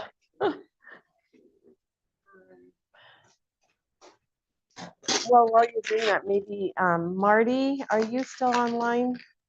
Yep. Did you want to say a few words? Yes. Well, it's been a long journey. Lisa's just talking about the two, but prior to her two as serving as chair, she was fortunate enough to serve as two as my incoming chair while I was getting the honor to be the chairman of the board. And she was just a steadfast partner and continued to just be a wonderful support. I would just say Lisa has such great capacity to be able to absorb and listen and learn from so many people. And she truly does that with an open ear and a very authentic sense of curiosity. With zero judgment. And she is a rare soul in that while one might be explaining something to her, she is not in her own mind thinking, how am I going to respond to this? She is letting that fall on her. She lets that settle on her. And you feel that when you are given the opportunity to truly be in her presence, and the grace that she gives you when seeking her input or wanting to provide feedback. She has given more than what I think most people in that room fully understand. There's a few of us who have been given a small insight to the weight in which Lisa carries within her whole scope of her life, from her amazing company she runs to the most important thing to her, which is her family, and the unbelievable wavering loyalty she provides if you're lucky enough to be called her friend, and to those that she serves with. So you have left WSU better than which you found it, Lisa, and I am deeply grateful for that. And I know everyone is. And it is just with my profound gratitude that I get to know you and call you my friend and my ride or die partner on so many things. Go Cougs. Go Cougs. Go Cougs.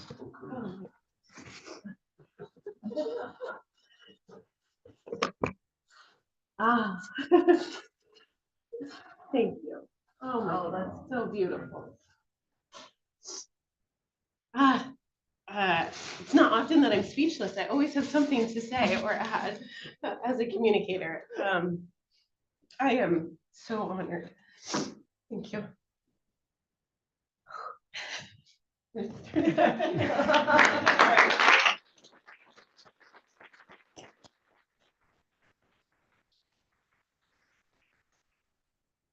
Since there are tears here today, I really want to underscore, particularly for people like you, Cassandra, who may not have been told that the idea that we don't speak through tears is a false narrative. And it's particularly true for women. Sometimes it's a little unkempt, but don't let that stop you. So I have built a 100-day plan, which I have shared with some. So one of my phones here somewhere. So I'm going to do my update as often as I can through the kind of, I mean, this will be July, but we might stretch it out a little bit. There's a lot of updating to go. Anyway, I've built this plan and you can see it maybe in a couple days on the following website. So for anybody that's listening, we have a presidential transition website. And it is president.wsu.edu/transition. And that's an HTTPS website, so you probably have to put that in. But you'll see a host of transition-related information, including my 100-day plan, which is built around our academic enterprise with particular engagement and thought about students, acknowledging that a lot of our students will not be here during my first 100 days since I started on April 1st, around Coug Athletics, which I hope are, for obvious reasons, really focused on financials and engagement, around business leadership, really focusing on determining each campus's equitable approach to the future, as well as their business communities, around government affairs. I hope that's for obvious reasons, but there's so much going on the state and the federal side, around leadership engagement, around philanthropy, and around the development of presidential priorities, the research enterprise, and strategic initiatives. So those are all things that will lead us to September, I hope. Not to forget system operations. What does that mean? There's an enormous amount of what will happen in the next 6 months that particularly as we look at financial challenges that will come down to how do we strategically look at our operations. So let me give you just a few updates on business operations and financial performance. And this is really kind of what I've been doing because I've been here 18 days and a lot of what I have to tell you about is what I've been doing. So you can understand both what I am going to be able to think about and where I'm coming from. So I've had meetings with all of my vice presidents, unit and area leads, asking the usual, but what are the challenges that we face now? And what are the opportunities for operational modernization? I will participate in 41 budget hearings over the next 2 weeks. My rear end is going to be really sore because those are all seated via Zoom and involve an absorption of an enormous amount of information. So those are not things that you can do in a walking meeting, for instance. As you know, budget hearings result in and will result in strategic reductions intended to preserve the function of our mission. And so that set of discussions will begin over the next couple of weeks. Cougar Athletics, I have met with the athletics director, all the coaches, many other members of the athletics department. I have toured all the athletics facilities on the Pullman campus that I can get to in a day. I have initiated conversations between the department and the central communications team to develop messaging around athletics. I'll be participating in the Night with Cougar Athletics in May, but an enormous amount of my attention is focused on athletics going forward. I also spend many, many hours a week in meetings with the PAC, the current PAC and the future members of the PAC.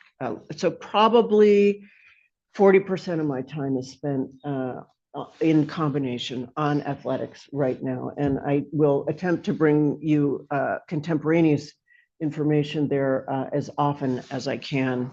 I do spend a lot of time on government affairs and external relations. This is, I mean, I always spend a lot of time doing that as a president, but this is a moment where I need to actually be in the room where it happens. And that means at the state level, and eventually at the federal level. I promise I won't go to Washington too soon, but I'm certainly spending a lot of time with Vice President Becker-Fenter and members of the federal transition team. Thank you for leading that, Chris, and not making me be in the middle of all that, but I do listen, I hear, I get updates. We did sign, signed the memorandum of understanding with the Native American Advisory Board last week. That was, you know, there are events that actually refill the battery. And that was absolutely one of them. The fact that this institution has had such a long-term, not just a memorandum of understanding, but an active relationship with tribal nations in the state of Washington is incredibly important to me. I am looking very carefully at building functional relationships with faculty, staff, students, and leadership. So 18 days in, those are intentions as much as they are actual actions. I certainly have committed to the Faculty Senate to the extent that I can. I will attend Faculty Senate meetings, which means they have to be interesting. I do actually believe that that is part of the job. I've actually conducted a complete whistle stop tour. So I've been to every location for at least 2 hours and usually a little bit longer. Blessings to the many people who made that possible. It was a lot of very quick work. But I have a physical sense of each of our locations that is really, really important. We have phenomenal infrastructure and we have room in our infrastructure. So most places don't have that. I am looking very much forward to commencement, but for those of you that will be with me who have been to commencement before, I will look to you to tell me what to do. No, don't go that way, turn this way. Sit, Nancy. But that is one of those additional things that fills the battery. It is, commencement for me fills the battery for almost the rest of the entire year. It is an amazing experience to observe, to participate, and to welcome all of our graduating students into the next phase of their lives. I have met with, so I'm going to talk about philanthropy. I am meeting with key donors as quickly as I can. Thank you to the foundation and many others for helping me prioritize. I know this is ultimately where I should be spending 40 or 50% of my time, not necessarily always in athletics. Mike Connell and I have spent an enormous amount of time together and will continue to together hone philanthropic priorities as we go into this kind of chaotic period over the next couple of years of what this institution will look like and what higher ed will look like.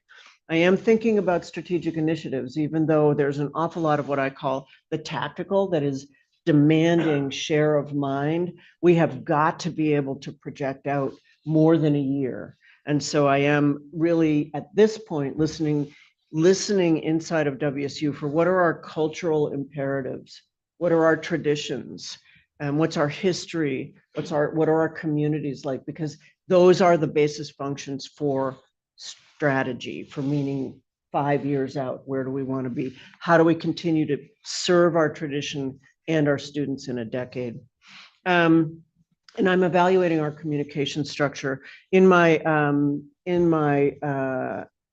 period before I actually took over as president. I heard a lot of comments about the transmission of information across and throughout the WSU system. So I am very much looking at how we can ensure transparency and cohesion in our messaging. This will be absolutely critical as we move forward. It is, in reality, it is the next phase of what one WSU needs to be so that we are all marching as we need to in the same direction at a time when a lot of change is happening. And the people who are feeling discomfited by change, and many of us do, but some more than others, those people who are feeling afraid or uncertain know what to focus on.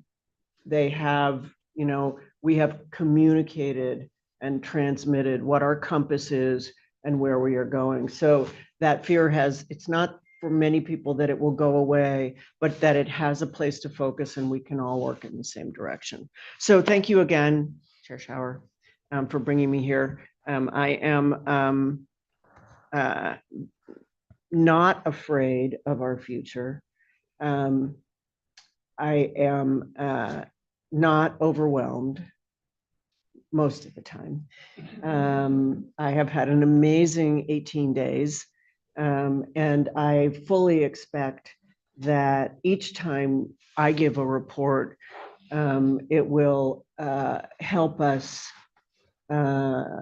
together envision what the future is and actually get there probably a little bit quicker than we have had to move in the past, but we'll get there. So thank you, everyone. We are very excited to have you here. And so I just want to thank you for saying yes, because we were all very clear you were the right leader in this moment to lead WSU.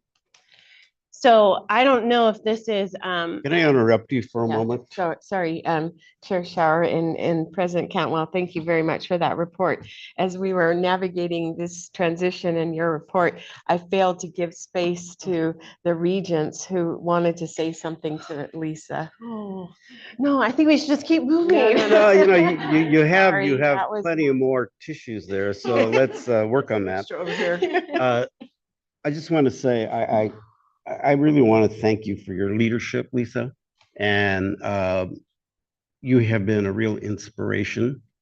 You have had to deal with a lot of issues and a lot of tough times here in the time that you have been the chair. And also, I know it's not just what has been happening at Washington State University. You have a business that you've been trying to keep going in your family life. And I know all of that at times has been challenging. I may need a tissue here from you. I'm Latino, we're emotional, we cry. So anyway, I just want you to know that I have just really appreciated you and your leadership and your support. And as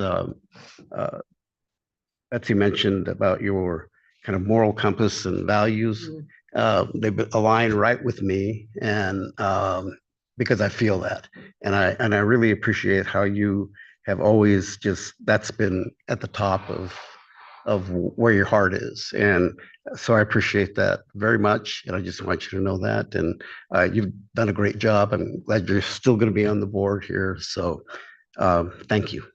Yeah. So Lisa, I remember one time at a break in a meeting, and I'm trying to even remember which place it was. It may have actually been in Spokane, as I'm sort of envisioning this. And there were several of us trying to talk you into going into the chair succession, and you were a little bit reluctant because of your company and some other things going on in your life. But we all felt that you would be an excellent chair, and so your concerns are very valid because things do come up and you can't predict them. So true to form, as soon as you took over, there was the Pac-12 implosion, and then there's, one of the nice things, the good news and bad news about universities is that there's always something going on, and sometimes it's good, sometimes it's a struggle, but the one thing is you never get a chance to get bored. So there is that. But you've weathered a number of storms in your tenure as chair, and they've all worked out really well. But a lot of that is due to your wisdom, your amazing sense of the right thing to do, and your constant enthusiasm. You're, on top of it all, and I'm sure there's times where you exude probably more enthusiasm than you may feel in your heart, but you're really good at that, and you have led us through some great challenges, and I think is just fitting that we sort of celebrate you at the time of one of your greatest achievements, and that is helping to convince Betsy to come and join us. So it's sort of like the cherry on top of the whole cake. So, anyways, or Sunday May, I guess it is. But anyway, thank you for all you've done for this board, but even more that all you've done for WSU.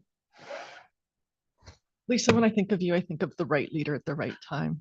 I can still remember when we met at a board meeting many years ago when you first started on the board, and I was trying to learn about the board from the faculty perspective and champion having a faculty member participate in the board, and you were there starting our relationship and building it. But something that really stands out for me, when I went to AGB, I went to the session a year ago, I went to the session on faculty governance, and every board member in that room wanted to slaughter their faculty. There was one guy that stood up and said, "Can I have a vote of no confidence in my faculty?" It was just Really tough to see how fast the board and faculty's relationship could break down. And we faced that here. We had faculty going to the media, attacking the board. And what Lisa did was set up round tables on every campus and listen and bring all of us together to listen. And that was a pivotal moment for me in governance. And you handled it so well. I mean, you came to the table, you listened, we listened, you put us in a position where the faculty and the Board of Regents could really talk to each other one-on-one in various settings. And that's incredible. And I look at you and I just want to pick up all your good habits. They're amazing. And I love you. Thank you so much for being who you are and for being our leader when we needed you to be our leader. Judy, that was so well said, because I just think, you know, coming off the NCAA basketball, your shining moment was that, you know, leadership 101. If you were to ask what are those qualities, number one, I would say know what questions to ask and how good a listener are you. And you had the courage, and I'll use that word, to reach out to our faculty and demand that of us. It wasn't easy. And at the end of it, one of the things as a result was how, even with some pretty significant feelings out there, how much people, faculty, loved this place. And I mean, loved this place, WSU. It wouldn't have happened without your leadership. And you have weathered us through some storms. And I have had the pleasure of working with many chairs. I watched Marty that first year. I went, she's good. And I've watched you, and I look at Jen, I look at our future. So I love this board. And there are no better chairs. And I feel I'm not surprised to hear President Cantwell say, you're a big, big reason why you're sitting here, why she's sitting here, and how important that is.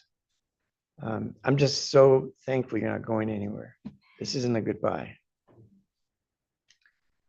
I'll do the administrator version. That would obviously normally fall to the president, but it is, you know, it's been a heck of a year that I've been here. Obviously, some of the more significant events happened from before I got here. I tend to, at universities, you've said it, there's always challenges. Something's always exploding. Sometimes it's external, sometimes it's internal. And so many times people kind of throw their hands in the air, and it's like, you know, they hand wave and have a no confidence vote on the faculty, and they have a no confidence vote on you, and it can kind of go back and forth for a while. But, you know, I just like to reflect back to President Cantwell's 18-day report. It's been a long 18 days. I'm going to be fully gray by the end of the next year, the year after that, which is wonderful, wonderful news. The extent to which you've landed this plane, both in terms of where we are in terms of infrastructure, where we are in terms of people, where we are in terms of leadership moving towards the future, and done it in a way where people are still together and positive and excited. That's not normal, right? That's not a normal conversation, right? That's not a normal outcome. And, you know, I'll admit there's been times in the last 10, 11 months, I didn't think we would be where we are now. Pretty excited we are, really excited we are. Navigating a breakup of a conference, a presidential transition, another presidential transition, some slight interest at the state level, on and on and on. Faculty, you know, it's stunning where we are. So even 2 months ago, I'm not sure I would have thought we would have landed it like this, but this is a pretty good time to wrap up the 2 years and then join the board as a regular member. And just kudos. I mean, it's impressive.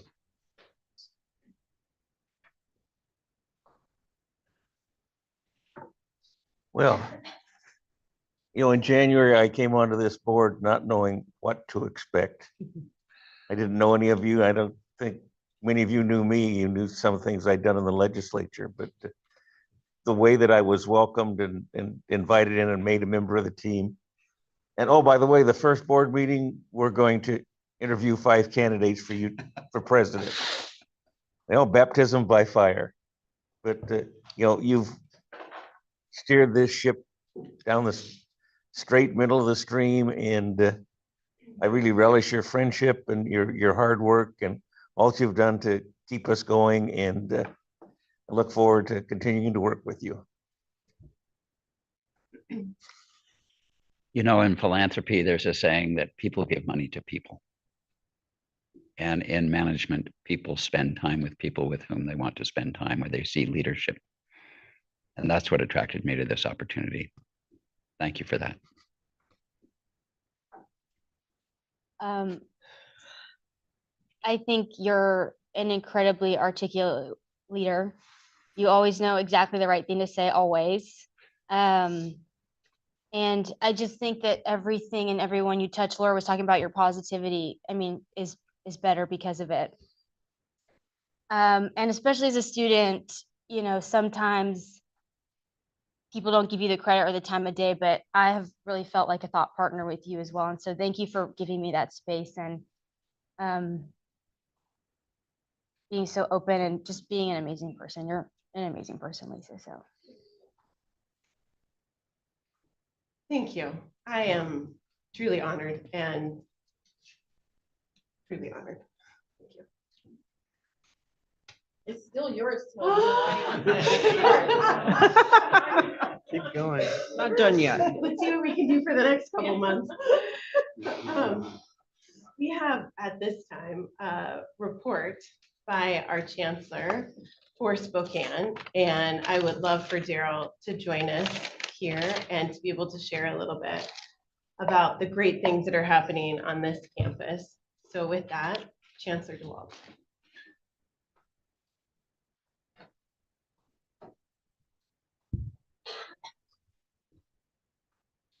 Thank you, Chair Keo Hokalole Shower. And thank you for your leadership.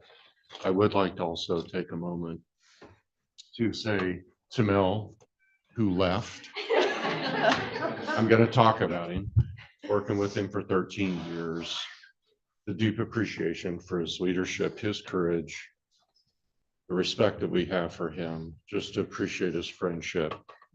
And honestly, it's very difficult for leaders to stay in place for that duration. And he's really represented a toughness that many of us admire. So Regent Vogel, on behalf of a broader set of administrators, but echoing what many others have said to you, our deepest respect and admiration for your leadership, for your graciousness, for the way that you carry yourself in such a strong way on behalf of others. Thank you. President Cantwell, thank you for being here with us this week. And again, thank you for saying yes. So today, what I would like to do is to continue, honestly, a recognition that it takes a community, it takes a set of leaders who will come together and work to achieve common goals, who are committed to society, who are committed to this state. So what we're going to talk about is a little bit of who we are and what we've done, but I want you to recognize what you speak into in your actions and what you do in terms of the why. Why do we do what we do at WSU, but in this case specifically with the health sciences? How many of us have hope for better health care for ourselves? How many of us have been confronted with the need to see a provider and it was delayed? How many of us have watched family and friends who could not get in to see their healthcare provider, the caregiver that they needed to be there with? How many of us deal with chronic health issues? How many of us need for us to reform and reshape the way that healthcare is delivered? We are committed to that. Washington State University and Health Sciences is committed to better health and better healthcare for Washingtonians. I want to remind you of part of the why of what we do. When you look at our incredible state and you look at the data that tells us that we need to be active, we need to make changes, we learn that there's limited access to care, which increases the health disparities across the state of Washington. And you recognize that many of our rural counties and urban settings, that there are significantly underserved populations. Think about what I asked you a moment ago, and then multiply it, I'll just say it by 7 million. Every person in this state is going to be challenged, but also think about how some of us have the ability to engage with the health system and some don't. They don't have an understanding. They don't know how to be their own advocate. They don't even know the questions to ask. And for many of them, this creates incredible health disparities. You'll see there's a few of those issues. What are the big challenges in the rural areas? Cardiac issues. So heart problems are going to be at the forefront, but we see diabetes, we see hyperglycemia, dyslipidemia, you can see is listed here. But what you will recognize is the federal data tells us that we need to take action. Here's one that should cause you grave concern, but give you a ton of hope. We heard from our College of Medicine yesterday. Look for a second and embrace the fact that there are counties that have reasonable representation in this state. And you'll note, we've highlighted that in King County, there are 53 physicians per 10,000 people. However, in 13 counties, this number drops below 10. There are counties in our state that don't have psychiatrists. So we are literally dealing with unmet needs across a wide range of our state. This really gets accentuated if you think about the shortage of healthcare professionals across our state. You've seen some of this data before, but let me remind you, all 39 counties in the state of Washington, either part of them or all of them, are health profession shortage areas. This is a health sciences campus. We have several disciplines in addition to, but I'll focus today on nursing, pharmacy, and medicine. We're literally dealing with medical deserts on the east side of the state, pharmacy deserts on the east side of the state.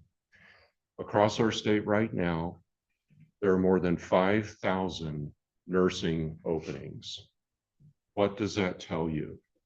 We need to help this state by producing more and better qualified nurses. Right now, there's more than 500 physician openings. This is an incredible state, but if you think about the great need that we have, it's just astounding.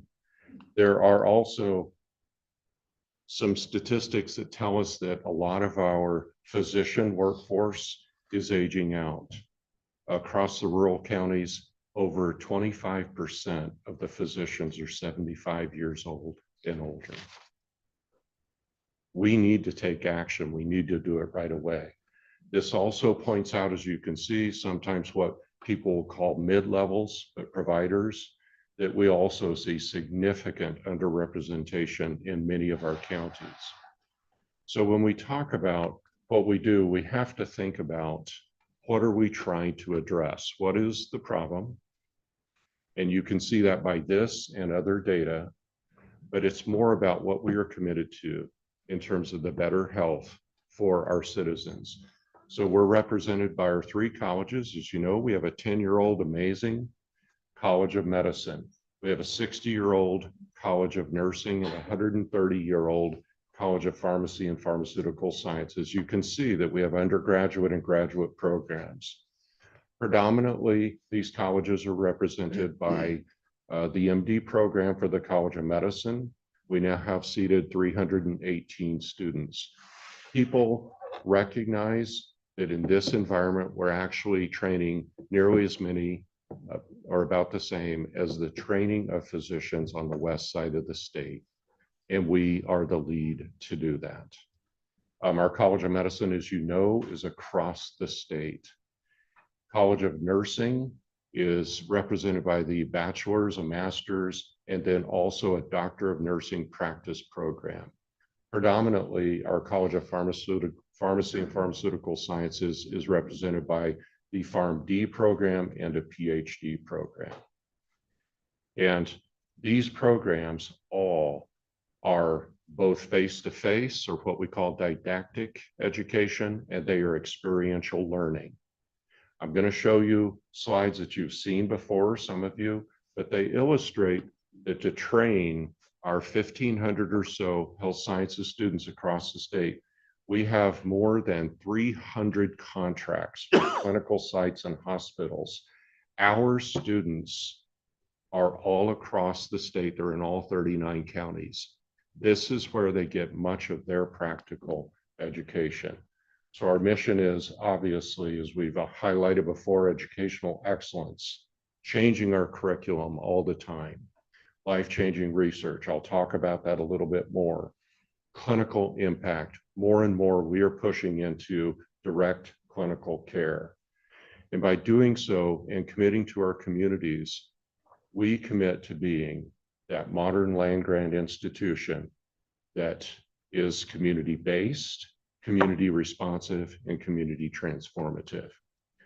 So this is a reminder of who we are. This is the headquarters for the 3 focused human health sciences colleges. We were established like Vancouver and Tri-Cities in 1989. Then our College of Nursing, the first building that was established here. You'll note that our College of Pharmacy was not all here until 2014. So just more than a decade ago, we did not have pharmacy here. And then we established in 2016, the Elson S. Floyd College of Medicine. Now it's actually a lot of the transition occurred in 15, but think about that transition in just 10 years. And then finally, as you can see, we have taken the time to really celebrate 35 years of impact. And I'll talk a little bit more about that impact. So here's just a brief representation of our students across the state as we work with other campuses and leaders on those campuses. We have nearly 1,500 students. We are committed to recruit, educate, and return our students from this state. We are unique in the way that we do our recruitment of those students and that how we train them across the state with hopes that they will return to the state. This sets us aside from most other institutions, but certainly from the other institutions in this state. We are committed to that. And that is what has happened, especially with our College of Medicine. But I want you to recognize that's what happens with our College of Nursing and Pharmacy as well. Note the number of the representation of women in our colleges, the students of color, and the first-gen students. We recruit willfully and purposefully from populations.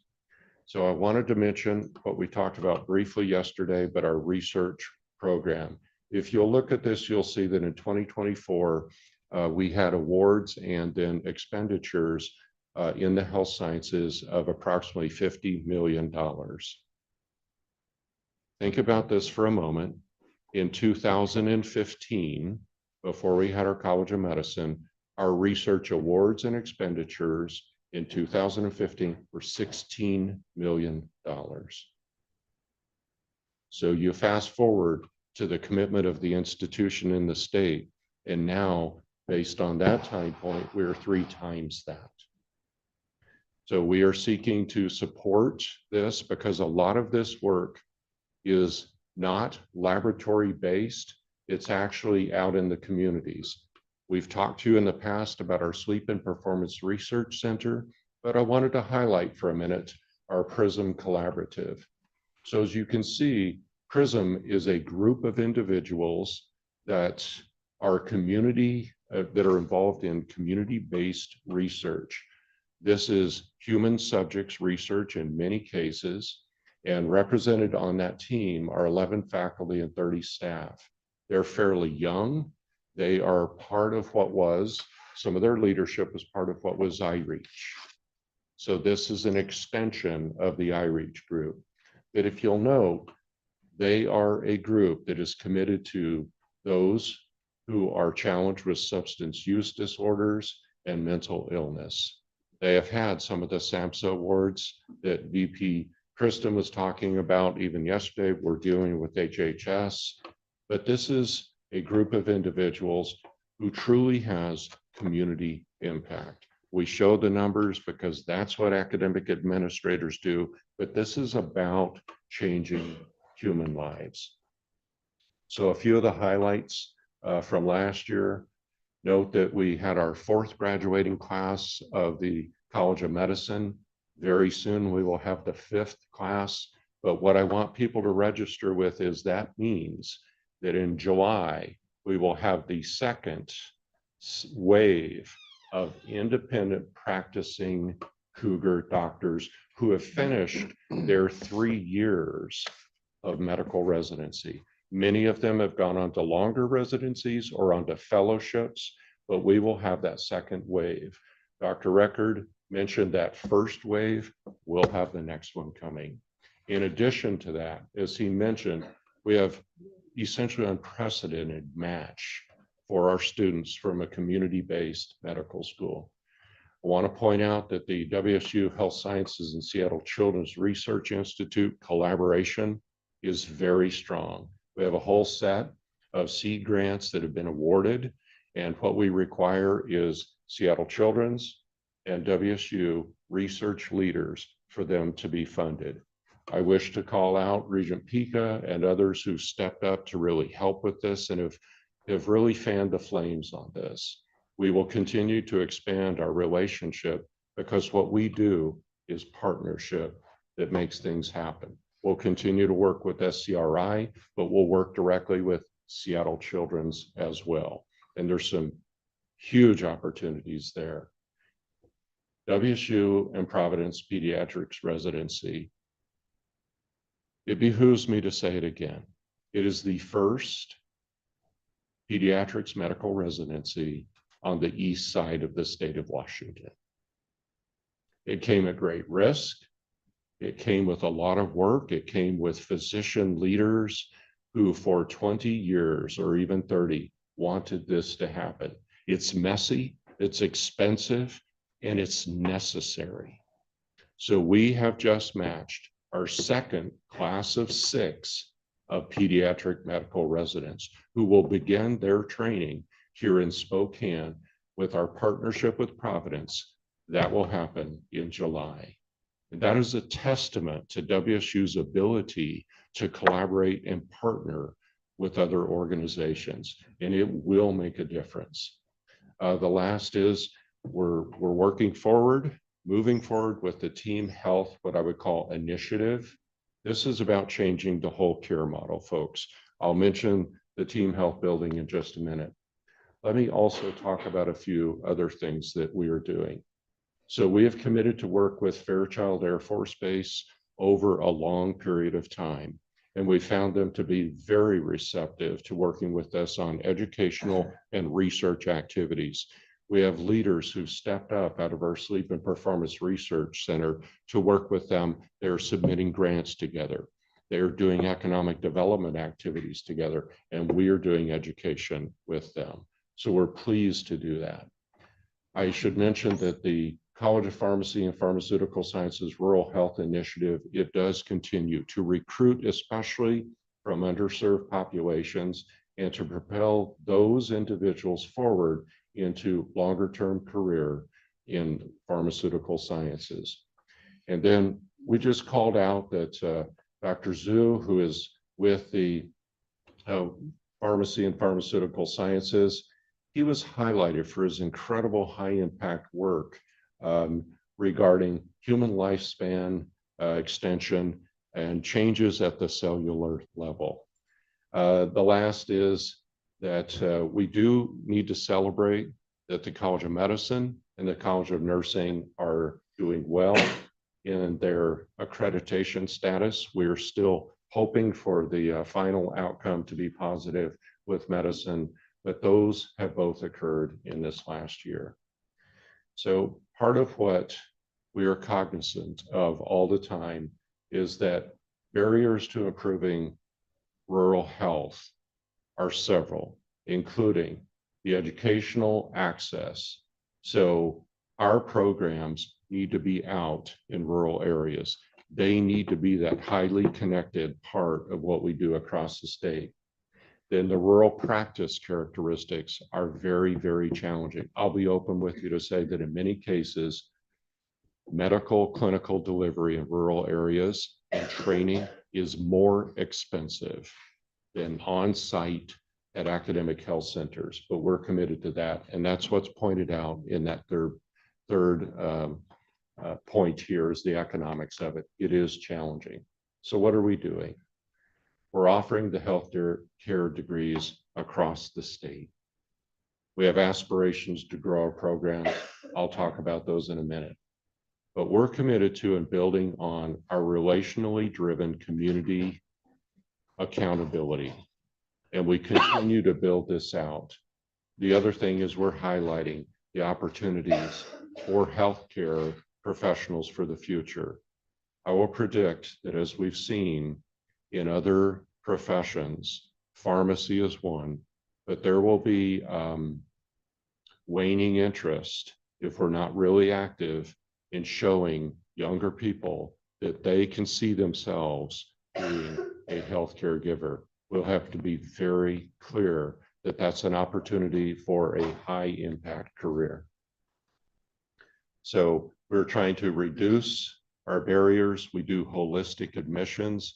Right now, this is pharmacy, nursing, and medicine. Medicine really set a standard. I think you're aware of this. If you hit a certain profile with your grades in your standardized test, the admissions committees are blinded to those data, and they interview the individuals based on who they are, why they want to be a healthcare professional, and what they hope to achieve, and how we can help them get there. That is a very different model. We have to adopt that type of model if we're in fact going to educate from the communities, or we're going to recruit from, educate, and return. Otherwise, we will see the patterns that we see at other systems, where if you try to import people who are from different areas, they are not going to stay. So we're working on this constantly. So I've mentioned this briefly, but I'll just say we're developing a roadmap to an enrollment of 1,700 students at WSU Spokane by 2030. It will require us to adopt some changes in our curriculum and the way that we train. We are trying to move toward more of a simulation and experiential learning to deburden some of our clinical partners, because as we send our learners out to them, they both benefit from that, but they are also challenged to have them there. We would like to see 2,000 healthcare learners across our state and work with our leaders at the different campuses. So we're going to achieve this through the steps you see there, the data collection, the recruitment, and really trying to foster the pre-health pipelines. So one area that we think is critical is our simulation and experiential learning initiative and the team health education building. You heard a little bit about it yesterday, but I'll be a little clearer now. We have a healthcare partner who has committed $7.5 million of initial funding for shelling and tenant improvements to build out a primary care clinic. It's what the leaders on this campus wanted. It's what we need. We need more real experience and opportunity for our students. And we are a health sciences campus. Wouldn't it be nice to have additional healthcare delivery? Then we are modeling that we would have floors above that primary care clinic that would be experiential in simulation, and they would be the opportunity for our learners to work in teams together. Instead of training them separately, we put them together in teams. where they have to learn to communicate with each other effectively. They know they're a team member. They may be a team leader, but they're accountable. Many of you are aware that I have a couple healthcare professionals in my family. I love to see them spar with each other, but I also see that one who, in some cases, a long-term nurse and a younger physician, the physician realizes she is part of a team. She'll lead a team sometimes, but by golly, she's part of a team. And it's that type of mentality, it's that way of providing care that we are committed to. This is what we hear from our healthcare providers. They want us to do better. So we're not handing off our graduates to them. They speak into how we do our education. We speak into and drive how they do their healthcare. WSU is a leader in this, and we will continue to lead. We will change the healthcare model. Hey, So- Daryl, I think it's really important that you highlight the different kinds of partnerships that make that model possible, and the difference between those partners and partnerships in a more traditional medical education enterprise. Yes, as President Cantwell is pointing out, when we go to a partner, and in many cases, they are clinical partners, we have to work with them. What we do is, and it's a bit of a design process, as she's talked about, they say, what are our challenges? And we literally have been in rooms this week, and what are your challenges in education and in healthcare delivery? And instead of trying to solve those problems separately and exchange some cash here and there, what they're saying is, we want to be a thought partner with you. We'll kind of open our vest and we'll talk about what isn't working in our system. We'd like for you to do the same with us. So President Cantwell was talking about a true partnership. I call it going from planning to collaboration. Collaboration, and we're scholars, so Chris and this is how we live. You can do collaborations, and those can be a little challenging, but partnerships are even that deeper place where you're trying to not just achieve the goals, but candidly, you're talking about personnel, money, and commitment, long-term commitment. We've seen some good examples of this with the residency programs, with the way that we're doing our clinical delivery. But this is really resetting the way that the state of Washington is going to be doing partnerships. And it's less about kind of, well, can we use your space and your peeps, and can we do this? And it's more about, let's change stuff together.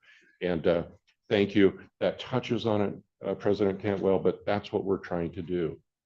I want to remind you that across the state, this is where our students are. Think about this almost neural network of students. These are the learners. They are your ambassadors. This is what you want. They're out there. Every one of them is WSU. So keep this in mind when I talk with you about this for a second. And you'll have to forgive the passion just a little bit, but just deal with it. So people talk about, well, it's very expensive to educate nurses, pharmacists, and physicians. I'm going to speak boldly and just say this. I pulled a 20-year report from a credible, very credible source. It's a national organization. It was published in 2007. And it looked at the economic impact of a primary care physician from 2007. Data was probably from 5 or 6. And it said the yearly economic impact of a primary care physician is over $800,000 per year. Put that in today's dollars, which may be as high as twice that. And think about when people say to you as leaders, oh my God, this is costing so much to invest in this. We are investing institutionally, the state is investing, and the federal government is investing in the preparation and training of these individuals, the economic impact. And I'll leave you with this. Here in a few weeks, we'll be graduating essentially a class of 80 physicians and several hundred nurses and then about 80 pharmacists. If each of those individuals, and I'll just shorten it, they expect it's more than this, but I'll be conservative. If each of those over a career touches 10,000 lives, the graduating classes for our nurses, pharmacists, and physicians across our state will touch millions of lives. They will literally impact people's health. So let me bring you back to where we were. Each of us will have health challenges. We have family with health challenges. We have needs. We are here to change the way that healthcare is given and to improve it. We are about the health and healthcare for the state of Washington and for Washingtonians individually. And you should be proud of your leadership and what you've done to support that. So I'm glad to take questions, but thank you for giving me a little bit of time to celebrate a lot of what I call it a collective vision. I just get to put on the backpack and try to run down a pathway. But this is the collective vision of what others want. There's a great deal of accountability with it, but we're making a difference. Thank you for your time. Thank you. Are there questions or comments? I might just add that you made a comment in your presentation about partnerships, and I think President Cantwell following up on that is really critically important. You also dropped a number that I just really want to make sure that folks recognize and understand: a $7.5 million gift from an incredibly important partner in this region and across this, much larger region is so significant. We as a board have been committed to wanting to create the industry partnership moments before we start our board meetings to keep us centered on what it is we're doing and how we're doing that. And I just want to thank you for your advocacy for making that gift happen. I know you and President Schultz have been a powerful team together advancing our medical school. This is no small donation or gift. And so I do want to just give a round of applause to you and the team that made that happen.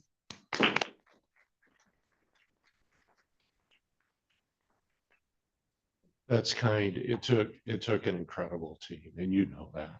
So, and we have a way of saying this, that represents a continuation. We're already committed contractually tens of millions of dollars working together with organizations. We will continue this. We think that this is just a bright start. I would mention this was done in the midst of them being in a very, very challenging financial situation. They made that decision because of WSU. Thank you. Regent Dickinson, I just want to give you just a little bit of space. Is there anything that you might want to say or ask any questions? Oh, you had your hand up. Perfect. I knew. Okay. Well, my most favorite part of the entire presentation, and it always is the statewide footprint slide. And I just think that continues to be a story that needs to be put like on steroids around what we're doing across the state, because there is no other institution doing what we are doing like that in the state of Washington. So hats off to Daryl, as well as everyone on that Spokane campus. And I just, why I love being able to go to these different campuses when we're in Vancouver. We get this amazing experience in Vancouver. When we're in the Tri-Cities, we are blown away by different things happening in the Tri-Cities. When we're in Pullman, we get to come home and be reminded of the very kind of core of how and who and what we are and how we started. And then when we come to Spokane, we have this. So it just, each campus has such an incredible story to tell. And for Spokane, to me, the nexus of it is what we are doing on that slide, and how we work with President Cantwell and her passion around communication and streamlining the story of what Vancouver, Everett, Tri-Cities, Pullman, and Spokane are each doing. It's really exciting. So Daryl, congratulations on a great presentation, but there's a lot to be done here, and this is a heavy lift, and it never gets lighter. Yeah, Regent Pika. Daryl, I would just add congratulations, and it was a great report. I was really, since it's that time of year, just those numbers again, there are how many graduates or about to be graduates coming up in the next? Yeah, so we'll have several hundred nursing graduates. Yeah. So they will be Vancouver, Tri-Cities, and Spokane. And I don't have a precise number. I think we will graduate 70 or 79 or 80 medical students, and we should graduate between 75 and 80 pharmacy students, by my understanding. Thank you. We graduated about 600 health sciences students last year. So that might help you, because the nursing students are on a staggered enrollment for the different campuses. So they have a 2-year finalization to their program. And so they graduate both in December and in May. So there are more through the year. Any other comments or questions? Thank you very much, Chancellor DeWalt. Back at you, 2 words. Thank you. We are about 15 minutes past when I anticipated we would start our reports from shared governance. And Tracy, I know you're here and you're ready. I would like to just take a quick break. So let's do a 10-minute break, and then we will get started with our Faculty Senate Chair, Tracy Klein.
Welcome back. I am excited to introduce our student leaders that are here with us today from our Spokane campus. So first to present is the Associated Students of WSU Health Sciences, President Hayden Fernholz Hartman and Vice President Liam Quinn. So welcome.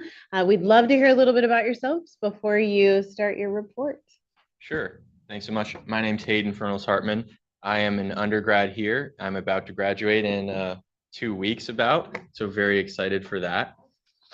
My degree is nutrition and exercise physiology, and I'm hoping to apply to medical school in May. Yeah. Hi, folks. My name is Liam Quinn. I recognize some familiar faces in the room, but a lot of unfamiliar faces. So I just want to say it's an honor to be here and work with you all. Also representing the nutrition and exercise physiology program. Shout out NEP, smallest program here on campus. And I'm from a small town called Camas, Washington, back on the west side. And plans for the future is to hopefully continue my path in academia and maybe go on to teach in the near future. So I've kind of fallen in love with academia and this just environment of student leadership. So again, just very excited to be here with you all. Great, thank you. Hayden, where are you from? I'm from Tacoma, Washington. Okay. Liam, I'm from Camas, so. You're from Camas? No, wow. Live down the street from each other. Anyway, why don't you share with us your report? Thanks for being here. Yeah, absolutely. Well, what a great time for you to visit our campus. You get to hear about everything we've done all year. I'll go ahead and get started for the executive branch. So we focused on 3 main things. The first being student advocacy. One thing we've done this year is through the legislative branch, which I'm sure Liam might touch on a little bit, we collected students' concerns, and we did that through all the senators reaching out to their programs. We consolidated that information and brought that to the Student Government Council, which is made up of all of the WSU campuses, student leaderships. And we created a legislative agenda for Coug Day at the Capitol. And our executive team went to Coug Day at the Capitol and represented students' interests to legislators in Olympia. We also looked at changing some things on campus that students were interested in. There's been talks around changes to things like the cafe here on campus or the health fee, which you may be familiar with, and just talking to staff about what our students want and really making sure they're heard. And we talked with just Regent Vogel yesterday, I think it was, about these things. The second thing we've been focusing on is civic engagement. This was definitely more prominent towards the beginning of the year, back before elections, but getting people registered to vote and pledging to vote, we got over 100 people between those 2 things on our campus, which is pretty small, which was a good win for us. And then putting out some educational information about changes in higher education. We've also focused a lot on community engagement. One thing that the executive branch does is 2 health fairs per year. So the fall health fair already happened, spring is upcoming. And what we do is we go out to the community and we provide free vaccines and like blood sugar testing, blood pressure testing, nutrition and exercise education. And we try to really get people from every program on campus and provide free information and services to members of the community. We did it at the Spokane Public Library this fall and got over 150 people to come, which was wonderful. I'm excited for the spring one. We're holding that at elementary school. So we're hoping to have a lot of a different demographic, hopefully kids and families to come out and get free childhood vaccines. Recently put on a pickleball tournament, just trying to get some people around campus to come out, play pickleball. That was super fun. Me and Liam got 2nd place. Love to see it. And then various events in the hub. 2 examples would be Valentine's Day card making and the Easter egg hunt. And then I'll turn it over to Liam for the legislative branch. Yeah. Am I supposed to be speaking into this? Okay. So Hayden touched upon a lot of specific events that we have hosted here on campus and things that we have tried, we have done to, increase the interprofessional nature of what we offer here at the health sciences campus. And the legislative branch has been involved in a lot of these discussions through collection of student feedback and just really seeing what our students want and seeing what they need. So that was kind of my role, is really giving them a voice. So I'm not gonna, ramble on about other things that we did, because I think Hayden did a pretty good job of giving a comprehensive overview of a lot of the topics that we touched upon. But I think one thing that we need to continue to work on and look towards for the future is really having better communication with our upper faculty, staff, and administration, and really being open and transparent with students about the changes that are going on in higher education. Because kind of to echo President Cantwell's earlier sentiment, there's a lot of changes going on, and students are feeling that right now. They're feeling the pushback of the uncertainty of their futures and the uncertainty of some of the budget cuts that have been going on, and what this means for not only the future of WSU Spokane, but all of the WSU campuses here within Washington. So, my goal has been to really help to relay as much information as I can with communicating with some of our upper faculty and staff, including Chancellor DeWald, as well as others in student affairs and whatnot. But I just hope that we can continue to address the importance of having these discussions and kind of pass that on to our future leadership for the coming years, because I think having students be a conversation in the picture, it's such an important part of making a student government and a student leadership experience worthy and worthwhile. So that's all I kind of had to say about any of that. I'm sure we can field any questions if you guys have any comments or concerns, but yeah. I'll just say thank you for the update on what you've been doing this year, but also for sharing the student perspective on kind of how students are feeling in the current political, social atmosphere. And so, yeah, I think that's really important to highlight. And I want to thank you for touching on that, especially to this board, and kind of second how important it is for students to be able to have a seat at the table. So thank you both. Thank you. I'd like to know how the two of you are feeling about today and just what's going on. Yeah, I mean, that's an interesting question. I think the political climate has definitely changed my mind and made me think about things I've never thought about before. I've always kind of believed that this country was very secure, and I never had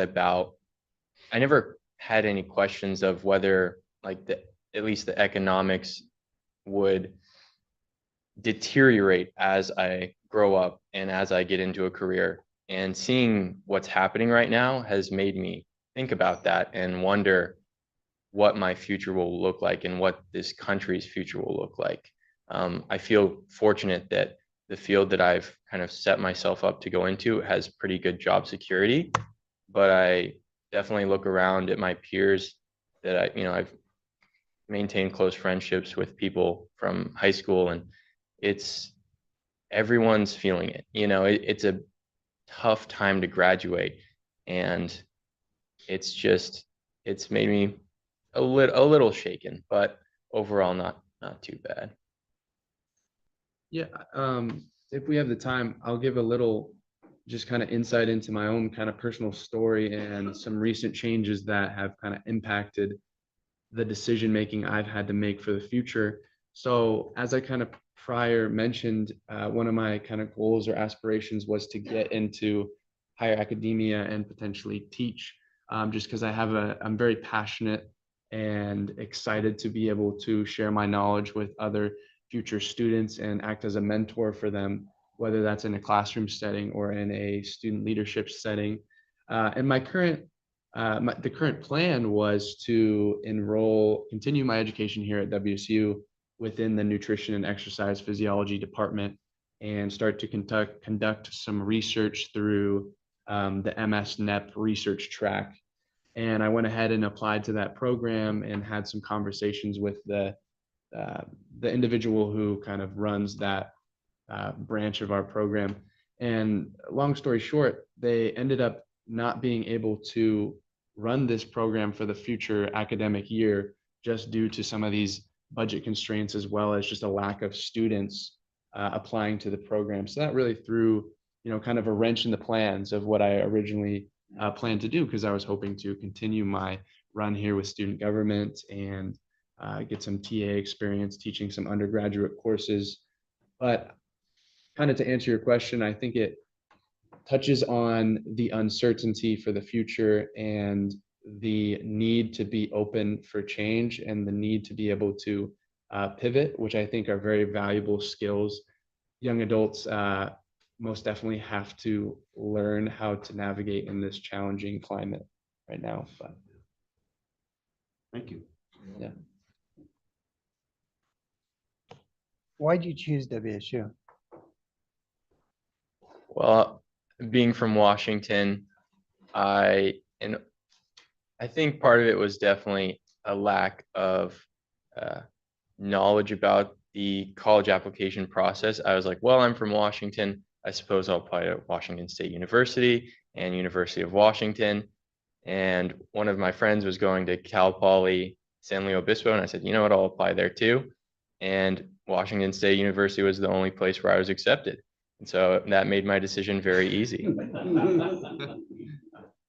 For me, this kind of touches on how I feel like my whole life has kind of gone. It's been, just navigating kind of these new opportunities day to day and realizing that no path is linear.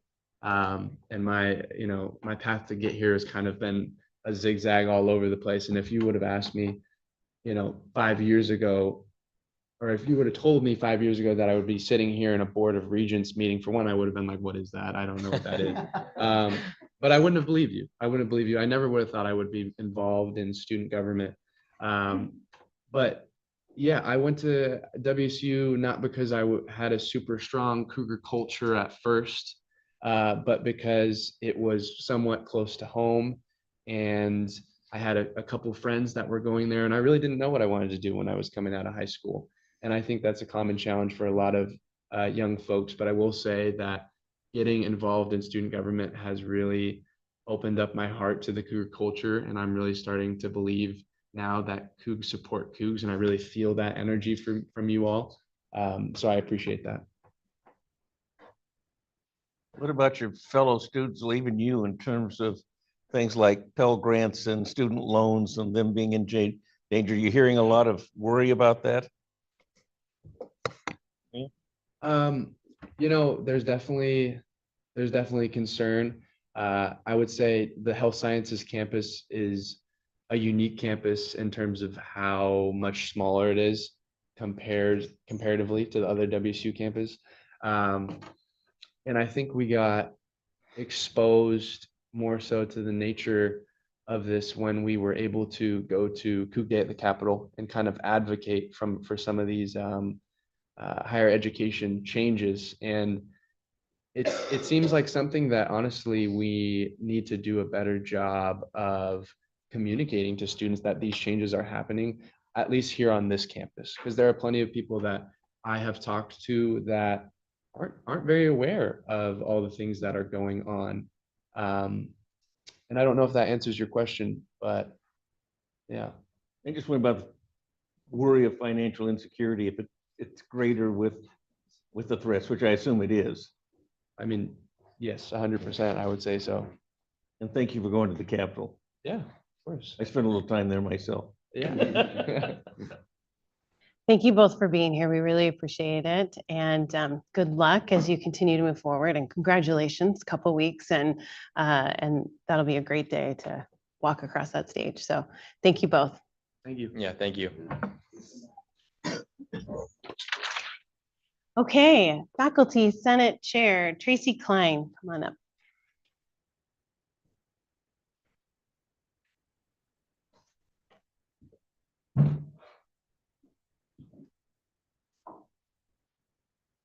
Thank you, Chair Shower.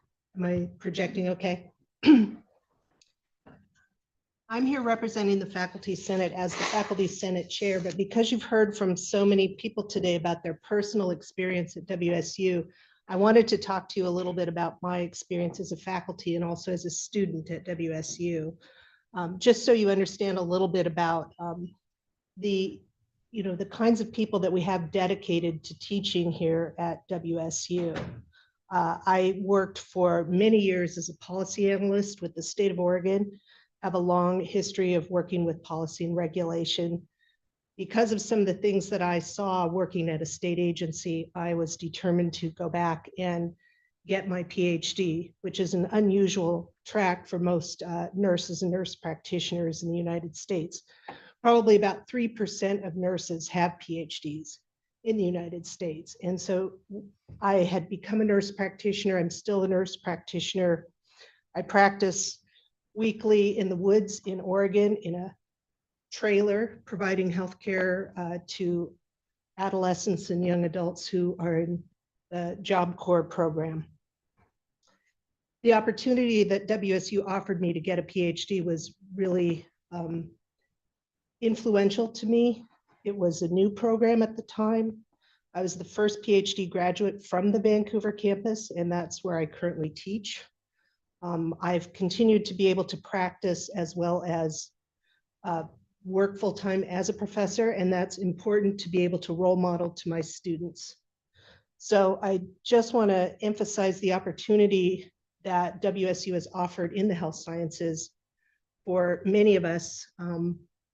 I had a clinical education here as well. I was able to come back and get my family nurse practitioner through WSU because they had the flexibility for us to be able to do that while we were still working. But I also want to stress that it is very important to invest in your faculty, and I feel like WSU has done that. I did not get my PhD until I was 50 years old, and I've continued to be a faculty member now for 12 years, so now you know how old I am. In terms of the WSU Faculty Senate, the Senate has representation from all of the colleges as well as the campuses, and it's a pretty complex organization. It's pretty organic. It changes from year to year. The philosophy of the Senate and the membership of the Senate changes. But I think that during my time, it's been very important to really create a strong liaison between the Senate and the administration, and I feel that we've been successful in doing that. We also spend a lot of time, as do you all, doing campus visits. So this is part of my campus visit the last 2 days to the Spokane campus. We sit down and we talk to faculty and we talk to administrators. We also have public meetings, as do you. Yesterday, we had a Senate meeting. They're all YouTubed. They're all recorded. They're all very accessible. So much of what we focused on, again, besides communication, is stability. And I know that you understand that we're in a very significant time of transition. Faculty are under a great deal of stress. And part of what I've tried to do is strengthen the Senate so that people come to the Senate to have those conversations and enable us to work with administration and collaborate and find solutions. I'll read just a few things that I've done in the past year along with my executive team. We've instituted yearly strategic planning meetings. We've instituted weekly staffing meetings. So those are very important to our staff who help us do what we do. We've started having quarterly meetings with government affairs. We've added bi-monthly reporting to the Senate from the Senate's legislative representative. Prior to that, the Senate has a faculty council representative who is only reporting to our steering committee, and that was not getting out to the Senate as a whole. So we are now doing that. We adopted Senate priorities and goals to further legislative and policy agendas. We didn't have that, and that's important if people come back to us and say, well, what really is important to the faculty? We actually have codified that, and we will revisit that yearly. We initiated outreach visits to the extension sites who have told us that they've felt very separate from the rest of the faculty across WSU. So we have done that, and we will continue to do that. We developed streamlined processes and bylaws changes to allow advanced submission of petitions and motions from the Senate Steering Committee. And Judy McDonald filled that form out this week because we were discussing a fairly complex issue to enable transparency in the promotion process. The provost joined in on that conversation. We had a couple of votes, but being able to do some of this in advance helps prepare the Senate for conversation, and I think helps things run a little bit more smoothly. We spent a significant time this year reviewing and approving vaccine requirements for external campuses and engaged in multiple stakeholder meetings with WSU Cougar Health, risk management, and public health officials that resulted in an MOU that was signed with President Schultz, and you can find that on our website. We initiated weekly meetings with the provost and his staff, so thank you again for being willing to do that. It's a busy time, and it's been very important to us to continually anticipate issues that the faculty might be concerned about. We initiated a consent agenda for steering committees to allow more time for campus reporting and constituent concerns. We completed campus visits to Tri-Cities, Everett, Spokane, and Vancouver. We met with administration as well as faculty. We always do that when we have our visits. We established a standing international committee and a faculty compensation committee. So that's the first time that I can remember that new committees were established. And you might say, well, another committee. There's lots of committees out there, but these are critical committees as we consider potential international programs, international degrees, and faculty compensation, of course, is a pretty significant concern right now and very much affects our ability to retain faculty. So I think that those two committees will be very productive, and they've also been a way for faculty to engage and feel like they are being effective and being heard. We approved 2 new centers, the Institute for Northwest Energy Futures and the Center for Trauma Education and Community Health. We approved our first international extension degree, which was the PhD in Biomedical Sciences to Nairobi. We reviewed and approved 4 requests for new departments or department changes, reviewed and modified EPPM specific to student location, and that was to align with accreditation requirements. Yesterday, we reviewed and modified tenure and promotion review procedures to increase transparency and the ability of faculty to provide input into their portfolios during that process. And again, that was a protracted conversation and negotiation, right, with the provost and with our faculty affairs chair, Judy McDonald as well. So thank you very much.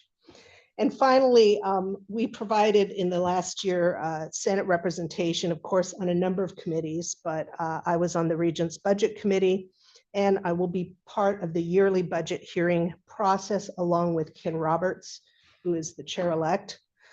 This is very important to us.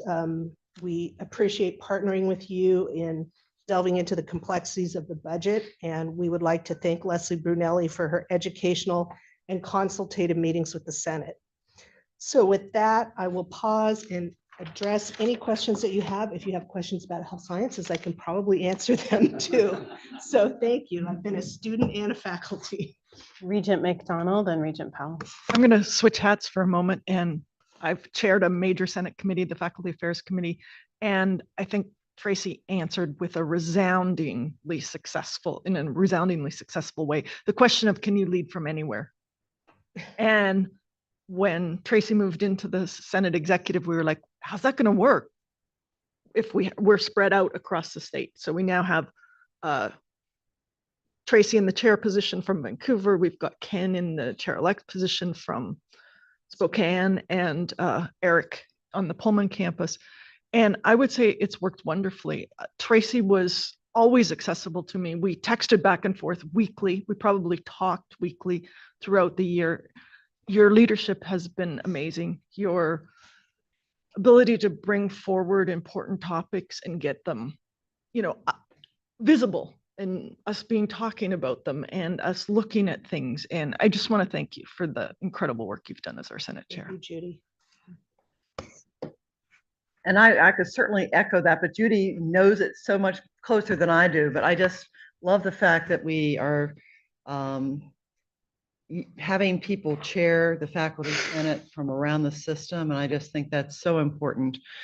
But what I'd like to say, first of all, thank you for sharing your story.